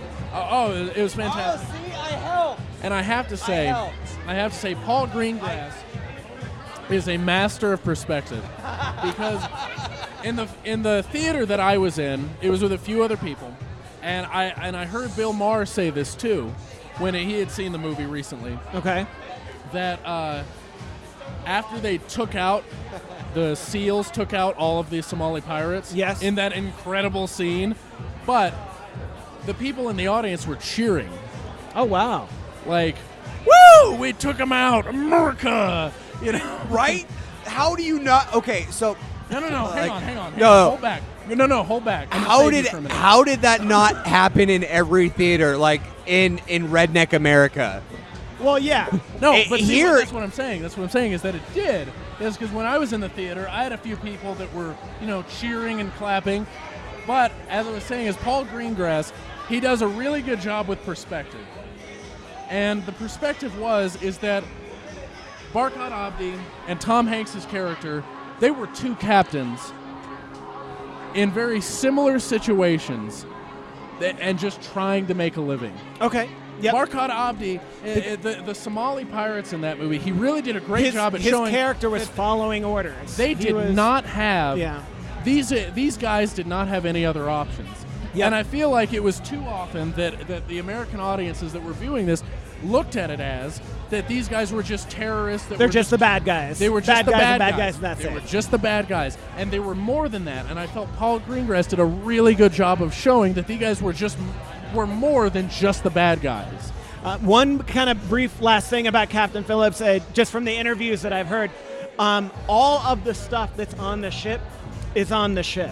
Oh, yeah, there are no sets that were used for this film. Right. And Brick had mentioned about how wonderful Greengrass is with perspective, and that really, really would have to shine through in something like this, because there's no way that he could set the stage. Right. He would have to maneuver and work within his environment. Well, and he does that. And, you know, I mean, there was one great part in the movie, and you might remember it, where Tom Hanks is on the lifeboat, and he's talking to Barkhad Abdi's character, and he's saying, you know, you're young, you know, it's like there's got to be more options for you than a fisherman. He's giving him the textbook, like, everything's okay, you can get through this sort of. And Barkhad Abdi looks at him and stares directly at him and says, maybe in America there is. Right, and he's absolutely right, and it was perfect, because Captain Phillips is giving him that, you know, American, this is what you have, like, the American hostage situation speech. Right. But, you know, for it him. It doesn't work for these guys. Yeah. Yeah. And it was absolutely fantastic performances across the board, especially Tom Hanks in the last few minutes of that movie. Like we said, I was in tears for his performance in the last part of that movie. Great movie all across the board, really exhilarating, suspenseful, the whole hubangy. We're gonna pause here for a minute. I think we're good. And we're back. So we're gonna move on to the next one, which is Dallas Buyers Club. Which I haven't seen, but I really want to. Dallas Buyers Club. You want to get in on this? You want have? to get in on this? Get in on this. I'm out. All right, we're going to have Sam Nelson come in on this because he has seen Dallas Buyers Club. Blaine switching seats. Sam, get in here. Okay, we're going to Dallas Buyers Club first. Now, just hang on a second. Sure. So, Dallas Buyers Club, fantastic movie. It's a story of what is the character's name? I don't remember his name. Ron Woodruff. Ron Woodruff. Colorado vodka, Coke vodka, and tonic. Really? Now, for those Ron at home, Woodruff I just ordered a vodka tonic. It's the story of Ron Woodruff, who is, you know, this guy who's an electrician in Texas, in Dallas, and he's a bull rider. He is, you know, the average guy. Little bit of a con man. Little bit of a con man. He's the average guy's guy, though. Yeah. Cowboy style, redneck in Texas. Whiskey drinking, woman banging. Right, and his woman banging gets him a little bit of the AIDS, and so that's where our story begins. Is that he contracts AIDS in the 1980s, and as we all know, in the 1980s, AIDS was an extremely scary thing. Yeah. Okay. And also extremely tied to homosexuality. Homosexuality, absolutely. And I thought he did a good job on that scene. Like, immediately upon hearing he has AIDS, you know, he's blurting out about how he's not gay. Yeah, he's like, you better not call me a fucking faggot. Yeah, you know, exactly. Like that. Which, I mean, that was the That was the mentality of people reaction in the 80s back if then. you had AIDS. It was colloquially called gay cancer for quite a time. Yeah. Absolutely. Well, and it is the story of him, and Matthew McConaughey does a fantastic job as this dynamic character. Shut the fuck up, because he does. Hold on. Okay. Wow. I will make an addendum to that. He is this dynamic character that starts off as this guy who is totally a bigot. I just asked whether I towards should gay tip. people, just like the rest of his friends are. Yep. And he moves from that point into this kind of guy who's really more accepting of it because he has to. Mm-hmm. It's a life and death thing, and so he has to rely on people that are maybe not people that he would hang out with. Yeah. Exactly. Yeah. He has to do this. He has to rely on these people like Jared Leto's character, which was absolutely fantastic. He was phenomenal. And he has to do this, and so it kind of changes his perspective to the point where he's selling his car so that they can give away these drugs to people that are suffering from AIDS. And that's kind of the real feel-good part of the movie is where, his attitudes towards that community came around full circle, where he's actually doing anything he could to help them out. Well, yeah, and this was a time during the 80s where the FDA was approving drugs that were useless. Yep. They were absolutely useless to AIDS victims. In fact, even bad for you. Absolutely. That could have been killing you faster, But the reason that they were approving them is because everyone was making too much money. Yep. And the FDA continues practices like this today, but we don't have time for that kind of shit. So this is not that kind of show. So, hey man, the FDA's out to get us, man. There were groups back in the 80s like ACT UP that were militant groups that were fed up. And if there was one catalyst in the gay movement of acceptance, it was AIDS, because it brought more gay people out of the closet than just about anything else, because it was a life and death situation. And they had to come out. They had to stick up for themselves. That was what it was about, because people were dying all around them and they couldn't stand for this shit anymore, and so they had to stand up and do something about it. And that is the main catalyst in why homosexuality has been something that we have been able to gain acceptance for so quickly. Yep. Whereas, like racism, it took years. Yeah. And we're still not working on that. We're still working on that. Yeah. Work in progress. And we're still working on gay bigotry. Oh, sure. But it has moved ahead so quickly. And part of that is because of groups like ACT UP in the 80s and just the general AIDS crisis in the 80s. And this was one of the many stories about that crisis. And it was fantastically done. The performances across the board were great. And, there's really nothing bad to be said about it, except for whatever the hell you're going to say about Matthew McConaughey's performance. So, I saw this at the, I can't remember what theater, not the Chez Artistes, not the Mayan, the Landmark. Saw it at the Landmark Theater. And what's skeptical going in, because I think Matthew McConaughey is a terrible actor. He has been normally. He has done some terrible movies. Terrible movies. He's done some things, and he's done some terrible things, and he's done some things terribly. Agreed. All right. Agreed. Although I really like U571. That's another story. So we go in there, I was skeptical of it. I was blown away by his performance for the first half of the movie. For the first half of the movie, there was a scene in there about halfway through there where he has dinner with the female lead. I can't remember who Jennifer it was. Jennifer Garner. And I really felt he was Matthew McConaughey for that scene. Oh, okay. And from there on out, I couldn't get it out of the mind if he really was like that. Here's the thing. That was the only scene in that movie that he absolutely should have been Matthew McConaughey. I don't know. And because no. I'm gonna I see what you're saying, because that is him. That is him as his character. He's getting back out into normalcy. He hasn't been out on a date in a while. Yeah, but I don't want to see normal Matthew McConaughey at all. I'm sorry. I'm not saying normal Matthew McConaughey. I'm saying normalcy for his character. I'm on Sam's wavelength here. I haven't seen the film, but I could definitely understand that if a character, if it sits too close to the natural Matthew McConaughey romantic comedy, I've done this before sort of thing, it could easily take you out of the amazing stuff that he may have been doing before. I could see that. It threw me off for the rest of the movie. It may have only been that one scene. It may have been from that point on in the rest of the movie, but I couldn't get it out of my head. It didn't throw me off of it at all. Oh, my God. And the reason, because I felt it was appropriate for that scene. And then I felt he got right back into what he was doing. Maybe you have not seen enough bad Matthew McConaughey. No. I have seen enough bad Matthew McConaughey. Fair enough. I have been on dates, sir. I have seen enough bad Matthew McConaughey. Jared Leto. Is it Leto or Leto? Yep. One of the two. Whatever. Jared, I like Leto sounds better. He's really good. He was really good. Throughout Amazing. the entire movie. Yeah, he was fantastic. Start to finish. Oh, my God. It's such a great character. Yeah, amazing. Absolutely just tugs on your heartstrings, that character.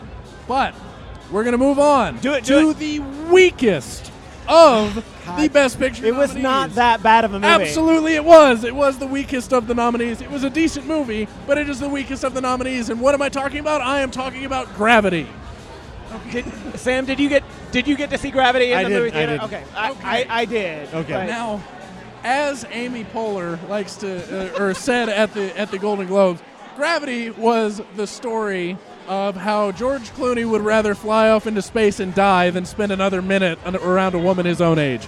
So, Okay, now that majorly downplays Sandra Bullock's contribution.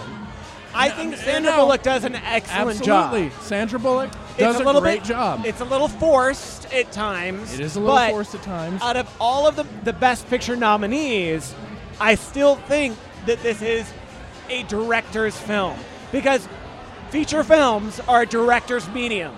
Okay, major actors and whatnot here in the U.S. That's what we kind of support. Over in the UK and over in Europe, it's really the directors. People go see directors. They don't go to see stars. It's a very un-American thing for us to go see stars. So when I'm talking about a director's film, out of all these films, except for maybe the exception of Her, with Joaquin Phoenix by Spike Jonze, it's a director's film. When you watch it, you're just like, okay, Sandra Bullock's in this movie, but this isn't her movie. This is the director's film. I semi-agree with you because Alfonso Cuarón did a good job with the movie that he had. And it was a great job, considering the medium, considering something like this has never been done before. Yeah. It was really astounding to watch. But, that being said, I will not take away from any of the other directors in this category of Best Picture because all of them, in my opinion, are directors' films, except for maybe like Philomena. Maybe Philomena is like the only one that I wouldn't say is a director's film. Okay. It's more of an actor's film. Okay. It's more depends on Steve Coogan and Judi Dench. But we'll get into that. Right now we're talking about Gravity. And if I'm talking about Gravity, Hey, Brick knows this movie. He studied. Brick did his homework. Which movies did you see? he did. Gravity. I was so excited that he saw Captain All Phillips. right, we're swapping and out again here, Gravity. folks. Sam is stepping out. Sam's stepping Jordan out. is sitting in. Jordan's Has stepping he in. seen Gravity? Because we're talking about Gravity. Now, if I'm going to continue on about Gravity, what I'm saying is I really believe it to be the weakest of the nominees. Okay. Out of the 9 films that are nominated for Best Picture, it's the weakest. That doesn't mean it's a bad movie. That just means it's the weakest of the 9. I unfortunately, there's some that I haven't seen. I would say out of all of them, the first thing that comes to my mind when I look at that list is Captain Phillips is actually the weakest film. But that's I haven't seen it. But let's stay on You Gravity. say Captain Phillips is? Yeah. Okay, I can honestly. And what I'm before you say anything, what I'm arguing is that Gravity is the weakest. Those are the 2 weakest films on that list. I would agree with that. I would Okay, agree with Captain Phillips doesn't fit in with its action kind of. that. Right. It feels like an action But- movie, even though it's not. Gravity But feels the like a suspense movie. But the last few minutes with those performances from Tom Hanks is well worth the price of admission. That's Every why I time. think it, and because of how well Paul Greengrass was able to do perspective of both the Somali pirates and the guys that were on the and the you ship. can never discount the idea of killing the bad guy for Americans. Exactly. Sure. Exactly. And so that's why I think Captain Phillip really deserves it. Now, Gravity, on the other hand, I think is the weakest, and I think that I will again say there was a better movie that should have been there in its place. Okay, you think something else should have been nominated in its place? Yes. What's that movie? August Osage County.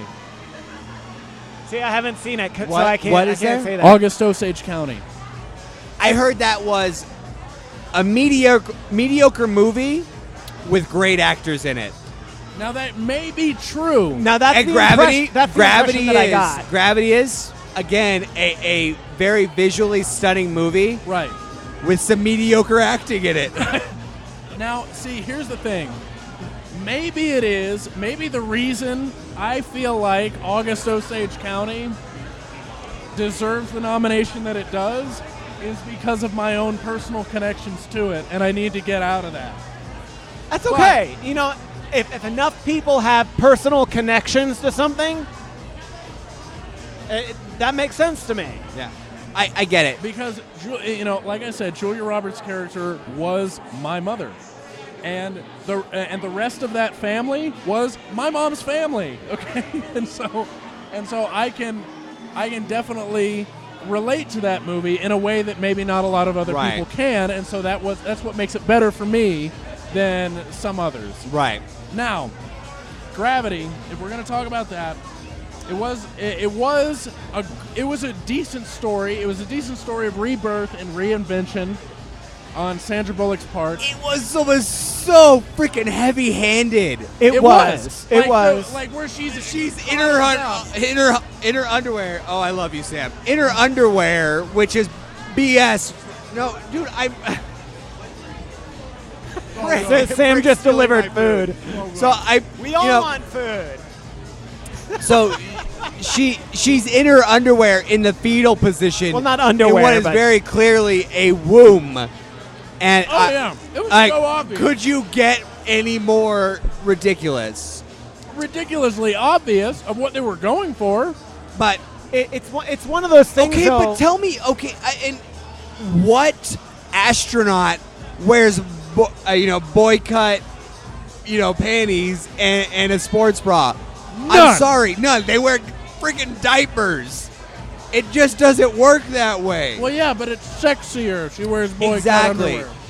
So the movie is so realistic, and this scene where all you hear is her breath, but you're seeing this like most god awful destruction happening behind her is amazing. Holy shit, yeah. And I spent the entire movie stressed out, completely stressed out. Yeah. But things like the womb scene and that is the one thing that took me out of the film is that scene. And I totally agree. I understand why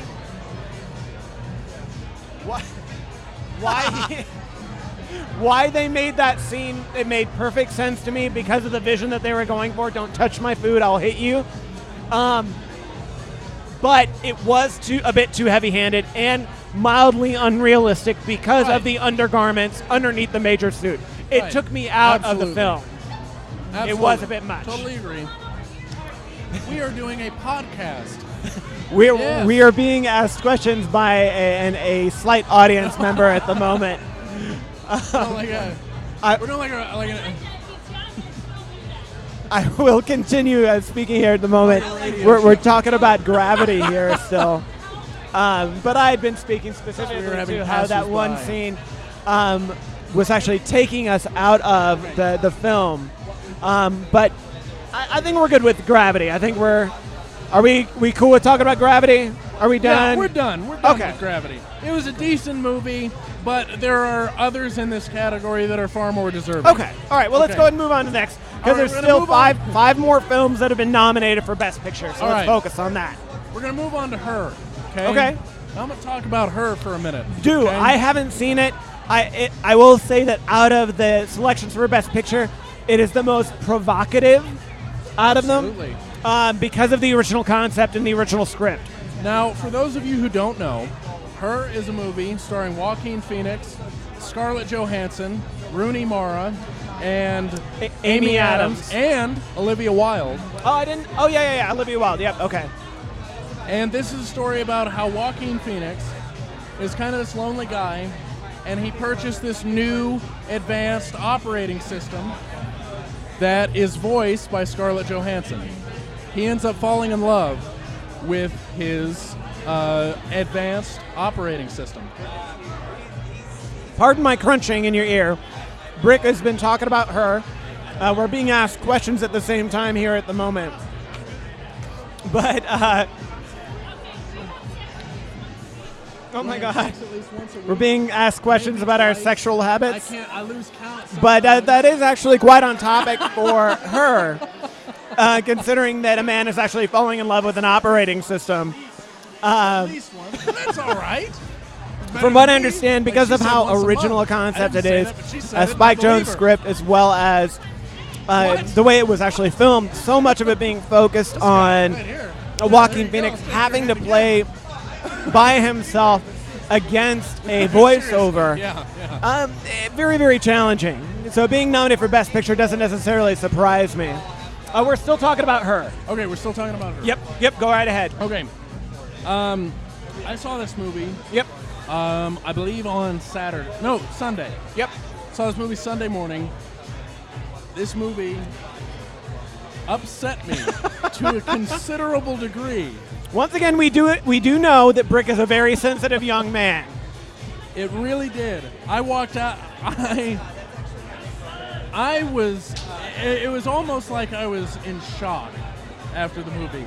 Like I walked out of the movie, and this could be just me. This could be just a personal experience that maybe no one else had. No, I don't think so, because once again, I haven't seen the film, but knowing what the film is about and seeing the preview of it, it's meant to have that level of impact. It is, and that it did. It says a lot about the success of the film. Oh, yeah. And see, really what you can take away from it is that it's a commentary on us as a society and where we're going. Because where we're going is we're talking about a movie. Not recently. Yeah! Thanks, Chief. He's married. So never, yeah. So what we're talking about is that this is talking about us as a commentary on our own society of where we're headed in this sort of semi-futuristic society. Let's pause for just a moment. I'm very sorry for breaking up the conversation. I have no idea why a audience member just asked us about our sex lives. Because Jordan was talking about his, and so that's why. Okay, all right. I had to ask. Okay, back on her. However, finger guns. But anyway, it's a commentary on us and where we're headed. Whereas this society that we have that is increasingly less personal. Yeah. And what I mean? Sure. What I mean by that is less personal, like face-to-face contact communication. Yep. It's very. I'll text you. It's very. I'll I'll Facebook, chat with you. Twitter. Yeah. Whatever. And so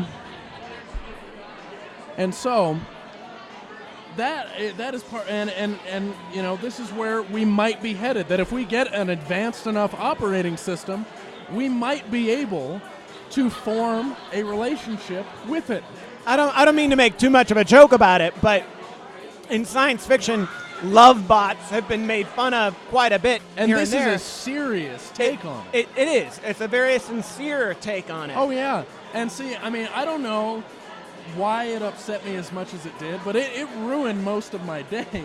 And I'm not saying that's a bad thing either, because I think it's good. I think it's good when you can feel something like that. Well, you're appreciating the art of Well, it. yeah. Again, what I'm saying is I think that it's good when there's a piece of art, whatever it is, music, movies, painting, sculpture, whatever, that can make you feel something so intensely like I did after seeing her. That's a great thing. And even though it upsets you, and even though you're not really a functioning person, you leave a little bit of your soul behind. Yeah, it's a good thing. It's cathartic. It's something that we should all experience every once in a while. And this was my every once in a while. Granted, I do get weepy-eyed in a lot of movies, but there has been nothing that has affected me as much as this movie in a long time. Probably since Shame. Okay. Probably since Shame. There hasn't been anything that's given that kind of an effect to me.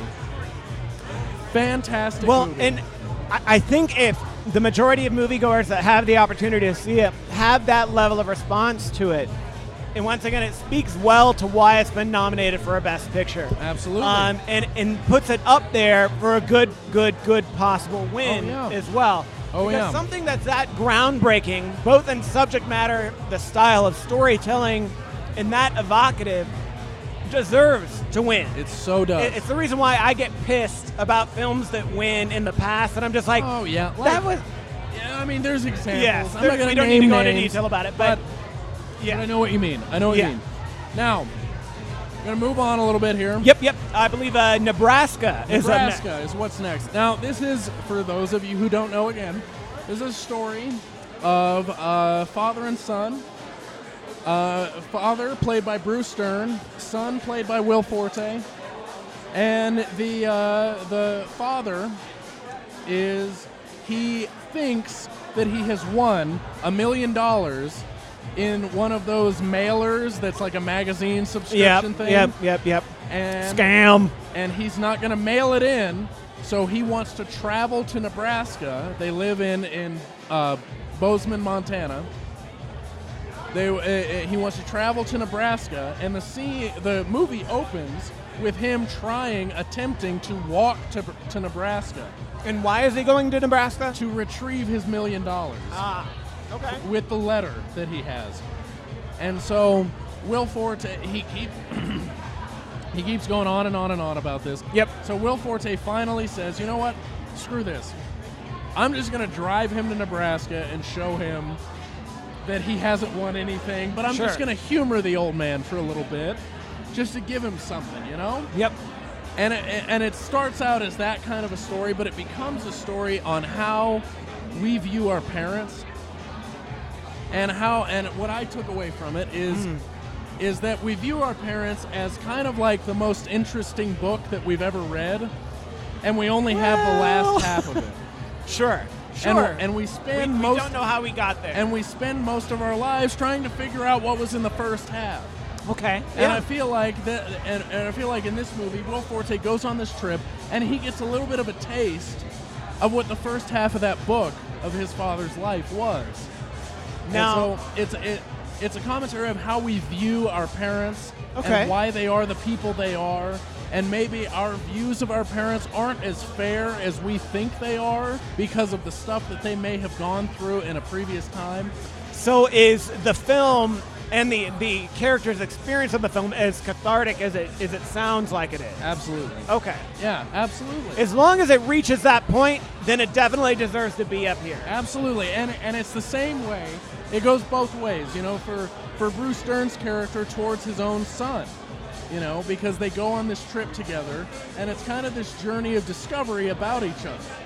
You know, where, you know, Will Forte's learning a lot about his father, and his father's learning a lot about his son. Okay. You know, and about who they are as people.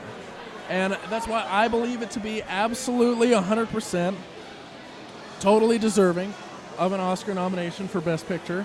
And it is nominated for a few other awards that it absolutely should be nominated for. Excellent. Excellent. Moving right along, Yep. we're going to move on to Philomena. Now, Philomena was the story of a young lady, well, not so young right now, but it was the story of Philomena Lee, who, as a girl, she got knocked up, she got pregnant when she was about 15, 16 years old. She went to a convent, and the nuns took care of her. They gave birth to her baby. However, the nuns also, not just her, but they pretty much demanded slave labor of all of the rest of the other girls that had children that had come to this convent for help. Okay. And they wouldn't let them out unless they paid them, I think it was something like 200 pounds or something like that, which at the time was a lot of money. Oh, yeah. And it was a lot of money for like a 15, 16-year-old girl. They were never, they could either leave when their work was finished or when they paid them 200 pounds. Now, there was a lot of reports about this specific convent and others that they had sold, and I do mean sold, these women's babies to the highest bidder. Oh my God! Of American people. And Philomena's... I've not heard anything about this film, so you're like educating me as we go along here. Philomena's son was one of those babies. Wow. And it turns out that her son was a gay man that was a very prominent lawyer in the Reagan and Bush administrations. Oh, wow. Okay. And they find that out throughout the movie. But at its heart, it's, you know, I mean, obviously it's a movie about discovering who her son was and getting to know him, because they find out that he had passed away. A little bit. The boy passes away. Yeah. Or the son. I shouldn't say the boy. That her son had passed away before she got a chance to really meet him. Okay. And so really it's a film about her discovering her son's life and getting to know him without ever really meeting him. I see. Okay. But at its heart, it's a film about forgiveness. Because it has these two great characters played by Steve Coogan and Judi Dench. Now, Steve Coogan, who does he actually play? He was the reporter that was doing the expose, the story, human interest story on Philomena. And he is this very cynical guy, this atheist who doesn't believe in God. Philomena is a devout Catholic, and she never blames anyone for anything, just the sweetest old lady you've ever met in your life. Very un-Judi Dench-like, by the way. Right. But she plays it so well because she's got that Judi Dench face. Sure. And she's like everybody's grandmother, exactly. Judi Dench. It's like she could be the sweet grandmother if she really, really wanted to, but she's not. Right. She's not. And so it's a story about forgiveness versus vengeance, really, because as Steve Coogan's character learns more about her story and what the church and this convent had done to her, he becomes progressively more angry and militant and this is not right. Justice must be done. And the whole time Philomena never once renounces her faith, never once says anything bad towards the Catholic Church. Even the nun, who is really evil, this nun who was one of the early nuns when she was working, she forgives her. Do we know who plays that part by any chance? The nun? Yeah. I don't. Okay. I don't. Just curious. It's not a recognizable actor, but a memorable character. Right. Okay. Absolutely. And Judi Dench, Philomena, forgives everyone, and it's a story of how kind of this forgiveness, even though the things that were done to her were monstrous and atrocious, she finds a way to forgive, and it's a story of how that forgiveness can provide us all this sort of solace that I don't think enough of us are really familiar with, because in today's society, there's not a lot of people that are like that. No, there's not, especially on our side of the pond. Oh, here. Absolutely not. It's all about suing the wrongdoer and getting what we can get out of people. But no, that sounds really amazing and very, I don't know if heartwarming is necessarily the right word, but it sounds very moving. It is kind of. I mean, there are moments, Okay, I'm just going to admit it right now. Every single goddamn one of these movies, I was in tears, okay? So, at one point or another, I was crying like a bitch in one of these movies, okay? Even the last one? Really? Okay, maybe not Gravity. But all of the other 8, I was. All right, but we're going to move right along. All right, from there. Philomena sounds very interesting. Definitely art house flick. I'll definitely see it. And maybe not The Wolf of Wall Street either. I wasn't exactly crying in that one either. Okay. But 12 Years a Slave. Okay. This is a big one. It's a big one. In my personal, we will get to predictions later, but this really seems to be the biggie for me. Oh, yeah. This is the biggie for a lot of people. So you wouldn't be wrong in that. Now, I mean, obviously there's the incredible performances by Chiwetel Ejiofor and, God, I can't remember his co-star's name. Look that up. Well, Michael Fassbender is supposed to be amazing. Michael Fassbender's well, amazing. But, Brad Pitt is amazing. Lupita Nyong'o. Right. Now, and from what I am told, or from what I've heard from Steve McQueen, without Brad Pitt, this movie wouldn't have gotten made. That's what I hear as well. I didn't get to hear an interview with him, but I did get the opportunity to hear an interview with him and Chiwetel on NPR on Fresh Air, and they both spoke to that, as a matter of fact. And see, that's the thing, too, is that it's really funny because I guarantee you that is why Brad Pitt got the role that he did, because he is the only white guy in this movie that has any redeeming quality whatsoever. All of the other white people in this movie are terrible people. And it's for good reason, obviously, because they're slave traders and just a bunch of dirty, filthy, awful people. But Brad Pitt is the one who comes in and he actually calls Chiwetel Ejiofor's family and gets him saved and everything like that and gets him off of the plantation. But it took, obviously, 12 years for this it to guy happen. to get out of the plantation. And it is a fantastic story.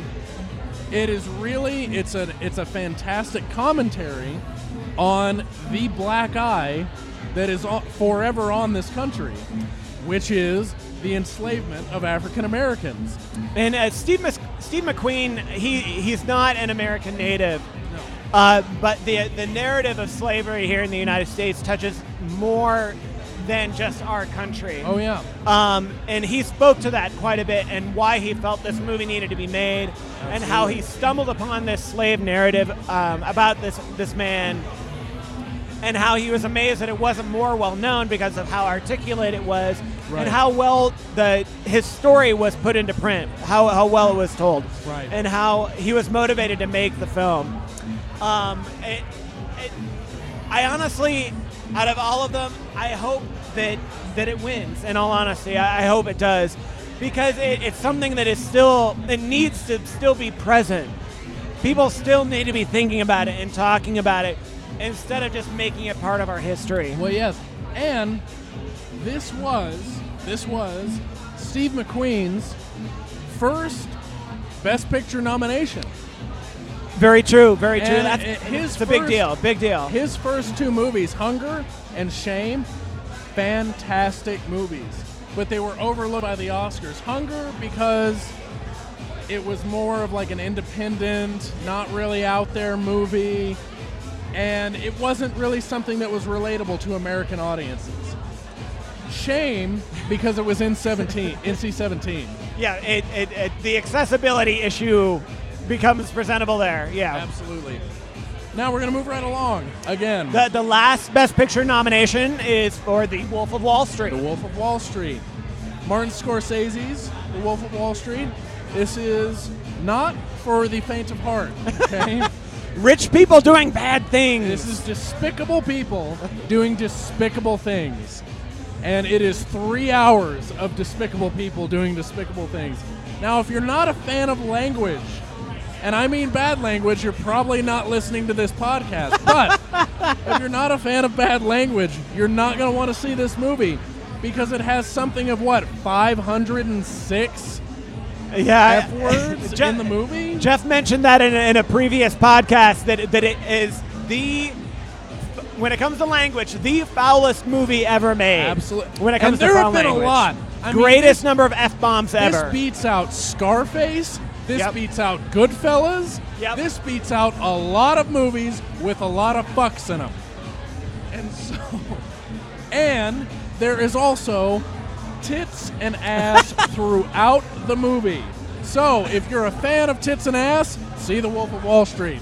I can say that much. Well, why do you think it was nominated for Best Picture? And the reason I think it was nominated for Best Picture is because it's a commentary on us and our financial system.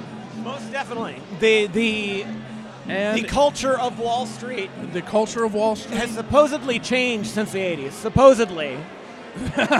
Doubtful. But I doubt it too. As I read, it was, I can't remember who wrote the review, but it was on RogerEbert.com. And he said that these guys, the reason that these guys are laughing and partying and carrying on are because they are laughing at us. Yes. And I could not think of a better way to describe this movie as that these guys are laughing at us. And it's because of the way that they conduct their business and how easy it is for them to absolutely fuck total strangers in the ass out of their entire savings. Wow, graphic, folks, graphic. But it is. And there have been reports of people that have walked out of this movie. Oh yeah, because there's so much language and nudity and sexual content in this movie. But it is purposeful. It is with purpose. It is purposeful, and the reason it's purposeful is because Martin Scorsese is desperately trying to show us you people are absolutely insane for letting these assholes continually get away with the shit that they get away with. And giving up so much control to these people. Oh, absolutely. And so, for those reasons, it has been nominated for Best Picture. And in my opinion, it is 12 Years a Slave's best competition. Wow. Wow, that's a bold statement. I haven't seen it. Now making that statement makes me want to see it. I think it's its best competition because of the statement it makes about society. And if there's one thing the Academy likes to do, it's make statements about society. Agreed. Well, those are the best pictures. At this point, because we've had so much commentary in regards to them themselves, let's take these next categories kind of one at a time, each of us, and just read down the list. If you want to say something specific about specific people in specific categories, feel free to do so. Well, let's go ahead and do this we're going to get into our predictions. Yeah, let's get into our predictions at the end. So, let's do predictions at the end. You do predictions at the end? Let's do predictions at the end. All right. So we'll just kind of run through these categories as we see fit. So for Best Actor in a Leading Role. Stacked category. Let's go ahead and let's see here. I'll go ahead and read them down, and you'll take Best Actress. Okay. Best Actor in a Leading Role. We have Christian Bale for American Hustle, Bruce Dern for Nebraska, Leonardo DiCaprio for The Wolf of Wall Street, Chiwetel Ejiofor for 12 Years a Slave, and Matthew McConaughey for Dallas Buyers Club. All deserving. Absolutely. And a totally stacked category. Hold on, because I'm hearing a lot of uproar that Tom Hanks is not on this list. Uproar. Now, is there a limit? Like they only nominate 5, or they only nominate 5? Uproar that he's not on this list. Now, I am not. I loved his performance in Captain Phillips. I am not outraged that he did not get nominated. And the reason I'm not is because the 5 that did are so good. All right. That it's okay that he didn't. I would have been fine if he got nominated and one of these others didn't, because they're all so good. So you're saying that they should have had 6 then? Yeah, really. Okay. Well, I mean, we talked a little bit about this when we were talking about Golden Globes and Tom Hanks. And we talked a little bit about this before the show. Is that Tom Hanks is at a level of acting now and achievement that he's Robert De Niro, Al Pacino level, where we have an expectation of his excellence in a film. And when he meets that excellence, we're like, okay, that's great, Tom Hanks. Thanks for that. Now, does that deserve a nomination for Tom Hanks? He's still excellent, but he could be nominated and not even be one of his top 5 movies. Well, granted, you have not seen the movie. Very true. I believe that his performance is worthy of a nomination, but I'm not upset that he didn't get a nomination. Now, we're going to move on to Best Actress in a Leading Role for the Oscars. Do it. Go through that list. Amy Adams in American Hustle, Cate Blanchett in Blue Jasmine, Sandra Bullock in Gravity, Judi Dench in Philomena, and Meryl Streep in August Osage County. I don't really necessarily have anything specifically to say about this category because once again, they're all deserving. They all brought great characters to film this past year. There's not an unknown in this category. True, very true. They are all. Granted, that's an all-star. That's an all-star team right there. There really was not an unknown in the previous category either. Well, Bruce Dern, he's a recognizable actor, but he's not recognized as a leading role. He's recognizably known, though. He's Bruce Dern. Oh, come on. I would say not everyone knows his name. Okay, maybe not anyone under the age of 50 knows his name. After the leading actress, I'm going to jump the shark a little bit here. I'm going to jump categories in this list because I think Best Directing needs to be put up there because typically... You want to do Best Directing? Yeah. First? Only reason being is that Best Director is typically announced through the ceremony around the same time as Best Picture. Best Picture, that's true. And I think we need to review I don't know why it's as far down the list on the website I'm not sure as either. it is, but go ahead. So for Best Directing, we have David O. Russell for American Hustle, Alfonso Cuarón for Gravity, Alexander Payne for Nebraska, Steve McQueen for 12 Years a Slave, and Martin Scorsese for The Wolf of Wall Street. Once again, none of these are a surprise. All of them are deserving, not a surprise there at all. Absolutely, all of them are deserving. all of them are fairly well-known names in the category of directing. Directors don't get a lot of recognition as far as, in comparison to like actors. They don't get a lot of recognition. But these directors, people know them. People know me. Yep. Okay. Okay, we're almost done. I will say the dark horse out of that category would be Alexander Payne for Nebraska. I think he's a long shot, but has a definite possibility. All right, so okay, now we're gonna do actress in a leading role. We already did that. Now we're gonna do actor in a supporting role. Have Sam do that one.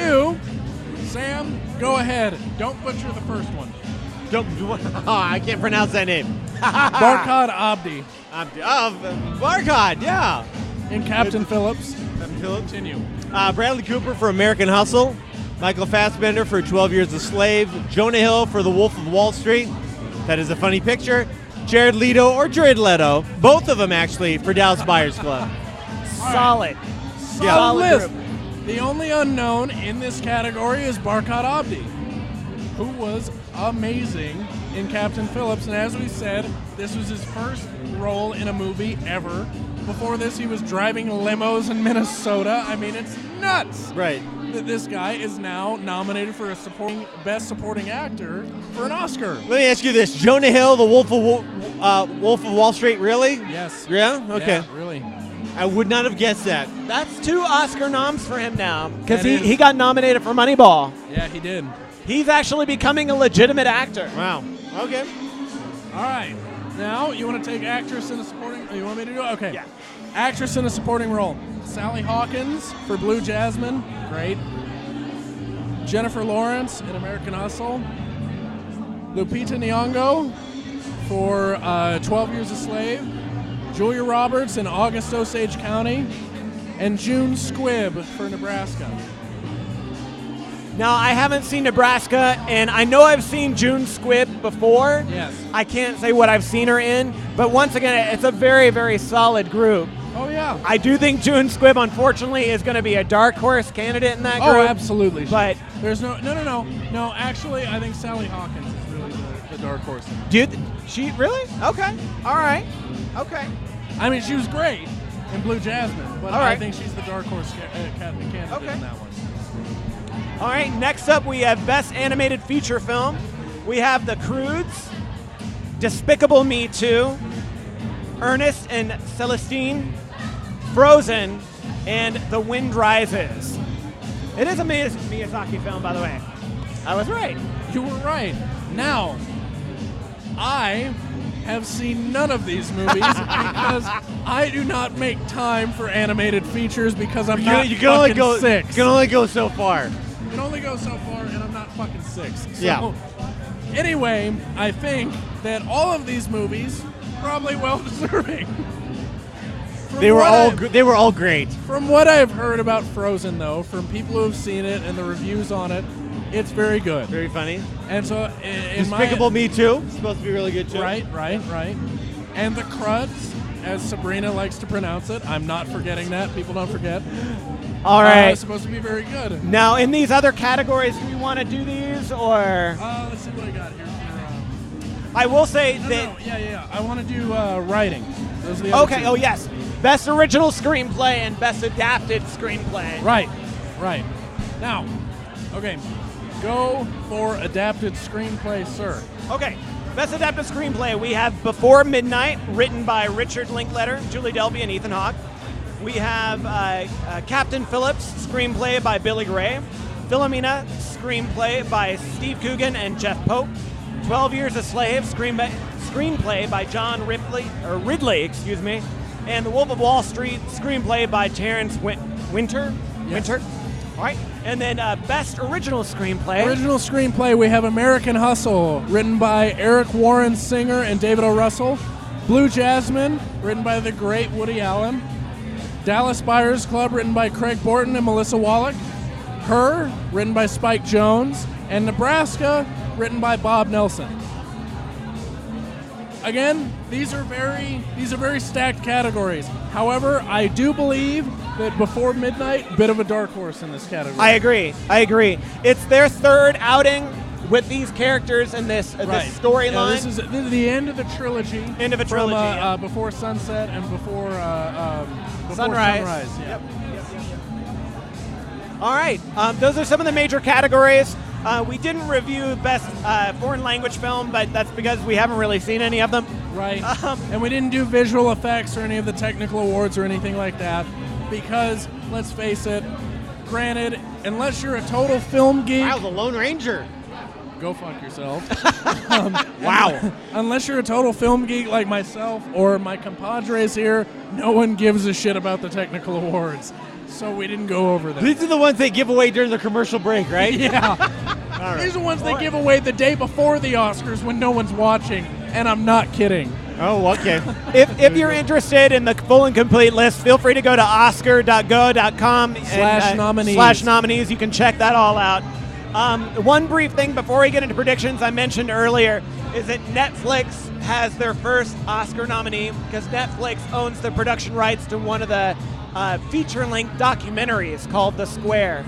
So I'm saying this again because Sam is joining us this time, is that Netflix has been officially nominated for all 3 major awards, Emmys, Awesome. Golden Globes, and Oscars. It's crazy. Only one they haven't gotten is a Grammy. Crazy. But that's a little impossible. Yeah. All right. So That's a tall task. Quick thing here, the 3 of us, predictions. All right. Predictions, gentlemen. Okay. So, who wants to go first?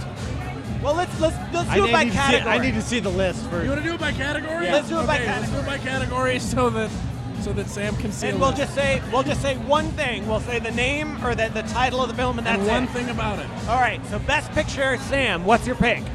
12 Years a Slave. Rick? 12 Years a Slave.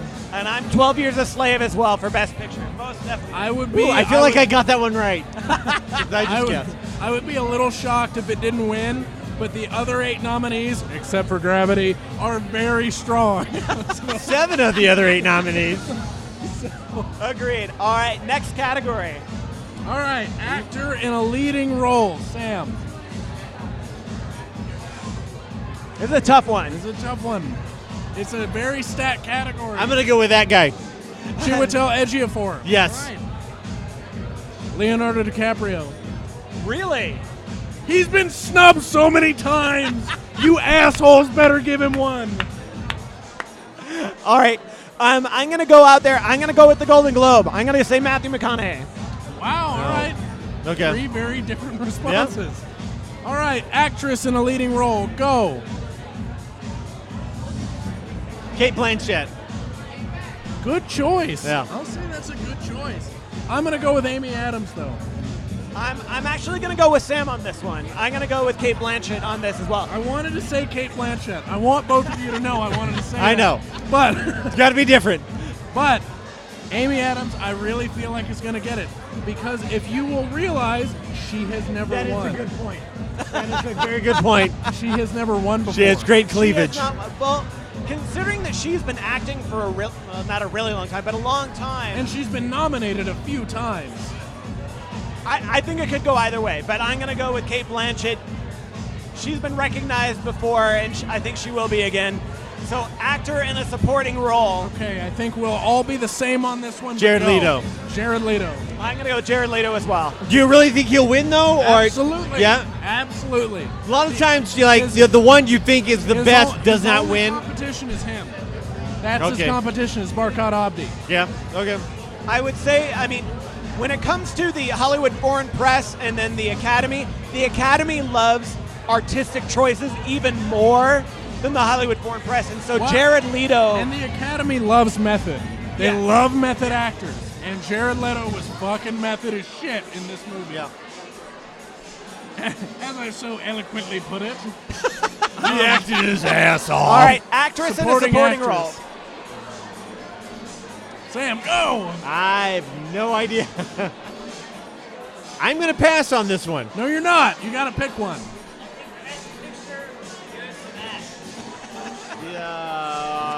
Jennifer Lawrence. All right. So Sam's pick, per my request, is Jennifer Lawrence. Now, what I'm going to go with is Lupita Nyong'o for 12 Years a Slave. Okay, and to be honest, those are the two actresses I think that are going to be tossed up. All right, have a good one, man. It's Those definitely are the Jennifer two. Lawrence and Lupita Nyong'o. Jennifer Lawrence and Lupita Nyong'o are the two. Because I've actually seen the film, I'm going to say Jennifer Lawrence. And because I've seen both of them, I'm going to say fuck both of you. It's going to be Lupita Nyong'o. All right, All right, there you fair go. enough. There you go. Fair enough. All right, now. Let's Directing. let's- Directing. Yes, best director. Okay. What's your list? Best You. director. Choose wisely. I'm going to go with Steve McQueen. 12 Years a You Slave. know Steve McQueen? Decent choice, but the wrong choice because if he's He's going to been, get... he's if been he's snubbed gonna- a lot before. No, he hasn't. He No. has been snubbed never because he's never been nominated and he's only made 2 films before. So, based on that logic of being snubbed a lot, I'm going with David O. Russell. Okay. See, and I'm going to side with Sam on this. I'm going to say Steve McQueen. And not because David O. Russell doesn't deserve it, but because You think Steve McQueen's going to get it? I think Steve, well, I think he bold could too. film, Here's- bold choices, a strong push for this movie to get made. Here's what I think is going to happen. It's going to go one of the two. Steve McQueen, if Steve McQueen gets Best Picture, no director. If he gets director, no Best Picture. Okay, I can definitely see that. I mean, I've already said that I think that Gravity is a director's film and that Alonso Cuarón made it a director's film in that movie. But considering what he's going up against for content, simply based upon the content that was made into the film, I think 12 Years a Slave is going to win it. Okay. But Now, I still stick with what I said, though, that I think Gravity was a director's film.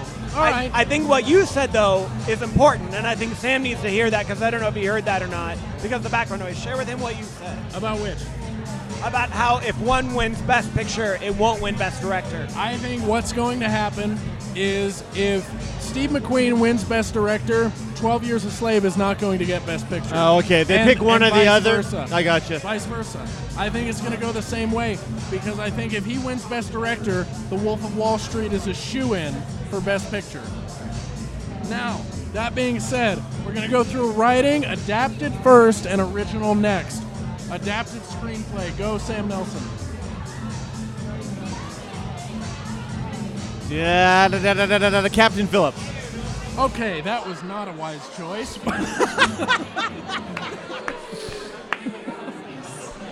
But I'll Nice. go with it. I feel like at this point they're going to throw them a bone. Okay. No, I can see that. All right. Because I would have picked 12 Years a Slave, but the But Academy, you don't want to kill it. you don't want, you don't want a complete run on the beat movie. a dead Yeah. horse, you know. the Academy is known for that. That is true. That's true. So maybe it's not such a non-one. We're looking at adapted screenplay, right? Now adapted screenplay. I'm going for The Wolf of Wall Street Okay. because I think that is the bone they are going to throw to The Wolf of Wall Street. I don't think it's going to get Best Picture, and I don't think it's going to get Director, but I think they're going to throw that a bone to the writing of it. I'm going to go with 12 Years a Slave on that one. Just because of adapting the existing narrative into a film, Absolutely. content. Absolutely, totally understandable. I do think that those are most likely the three front runners there. Captain Phillips, 12 Years a Slave, and Wolf of Wall Street. Those are most likely the three. Right. All right, original Wolf of- screenplay. Original screenplay. Go. Original screenplay. Go now. You're not going fast enough. I'm not going to pass on this. Why do I get to No, go you're first not. all the time? Okay. Original screenplay. I'm going to go with American Hustle. Okay. All right. I am going to go for Nebraska. You're going to go what? Nebraska. Really? Is this the bone you're throwing at Nebraska? That's the bone I'm throwing to Nebraska. That's a good strategy. It's a good strategy. That is. I can see that. For me, it's between American Hustle and Her. It's definitely- I agree that both of those films are fantastically written, but if I know the Academy, they throw bones. They and if do. they're throwing bones, they're throwing one to Nebraska. Oh, silent auction notification. We'll ignore that. Yes, I we didn't know there was will. a silent auction at all. What's next? So, I think those two, because her has kind of a leg up because her won the Golden Globe already. Pick one from the two. You gotta pick one. This is not a twofer. I'm gonna go for her. Only reason being is All right. that her isn't gonna win anything else. Okay. I could have thrown my bone to her, but instead I'm throwing it in Nebraska. Pun intended. And I loved her. As Blaine well knows, I loved that movie intensely. But I'm throwing it to He's Nebraska. a very sensitive young man. All right. He's figuring things out. So, that concludes Our Golden Globe and Oscar And recap. Oscar recap. Oscar announcement recap. Oscar announcement, prediction, whatever Just you under wanna 2 call it. hours. That concludes it. Not just under 2 hours, 2 hours. Okay, just under 2 hours. Just under 2 hours. He wasn't recording that That is true. for some of it. That It is was true. only recording on Ustream. Yeah. So that is- we've actually gone over 2 hours. You have. All right. So I'm done. Okay. That's my content. Continue. I'm going to go drink my fucking ass off. Go get Jeff. Go get Jeff. All right. Blaine and I can hold down the fort here in the We meantime. definitely can. I'm gonna move over. I'm gonna move mics. All right, you got show notes there? I'm gonna do 2 mics. I kind of have show notes. Kind of. You know, we could go off the cuff and we could go right into like a weekly watches. I'd be totally okay with that. I am prepared for that too. Okay, let's do that. All right, yeah, let's do that. Let's start out with we can draw some other people in here on this also. Okay, It's a subject anyone could talk about, really. sounds good. Sounds good. So, what have you been listening to, sir? What have I been listening to? A couple things, mostly podcasts lately, not a lot of music. Been listening to Inside the Bets with Chad Millman, and he's had a weekly guest on every week of the NFL season, Bob Scucci. He's the guy that makes the lines at a handful of the hotels in Las Vegas. And it's really been interesting listening to him. He's really kind of a charismatic figure. Really kind of some interesting things. Turn on Number 4. I'm going to continue talking while I figure out the microphone situation here. Anyway, it's been a really good podcast, and then also, as always, been listening to the PTI podcast. Great stuff. It might be just like a perfect format for a podcast. Hey, we got some new people on the show. Hey, right into the microphone. Go ahead and introduce yourself. your mouth my name's right near the Elena. big black thing. Okay, yeah, I do that all the time. And also, natural. the original pod father over here, Jeff Hello. Olson. Hello. All right, we're talking about what you've been listening to. I'll give you 1 minute to think about it. Jeff, what have you been listening to this week?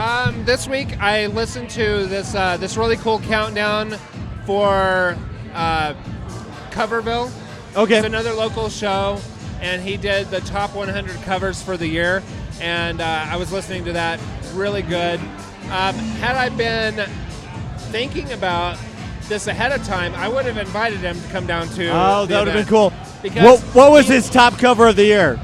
What's that? Did he have like a top cover of the year? Or? I don't remember which one it was. I was Okay. just listening to it. Okay. You know, music A in lot the of good background, stuff in so, there? Yeah.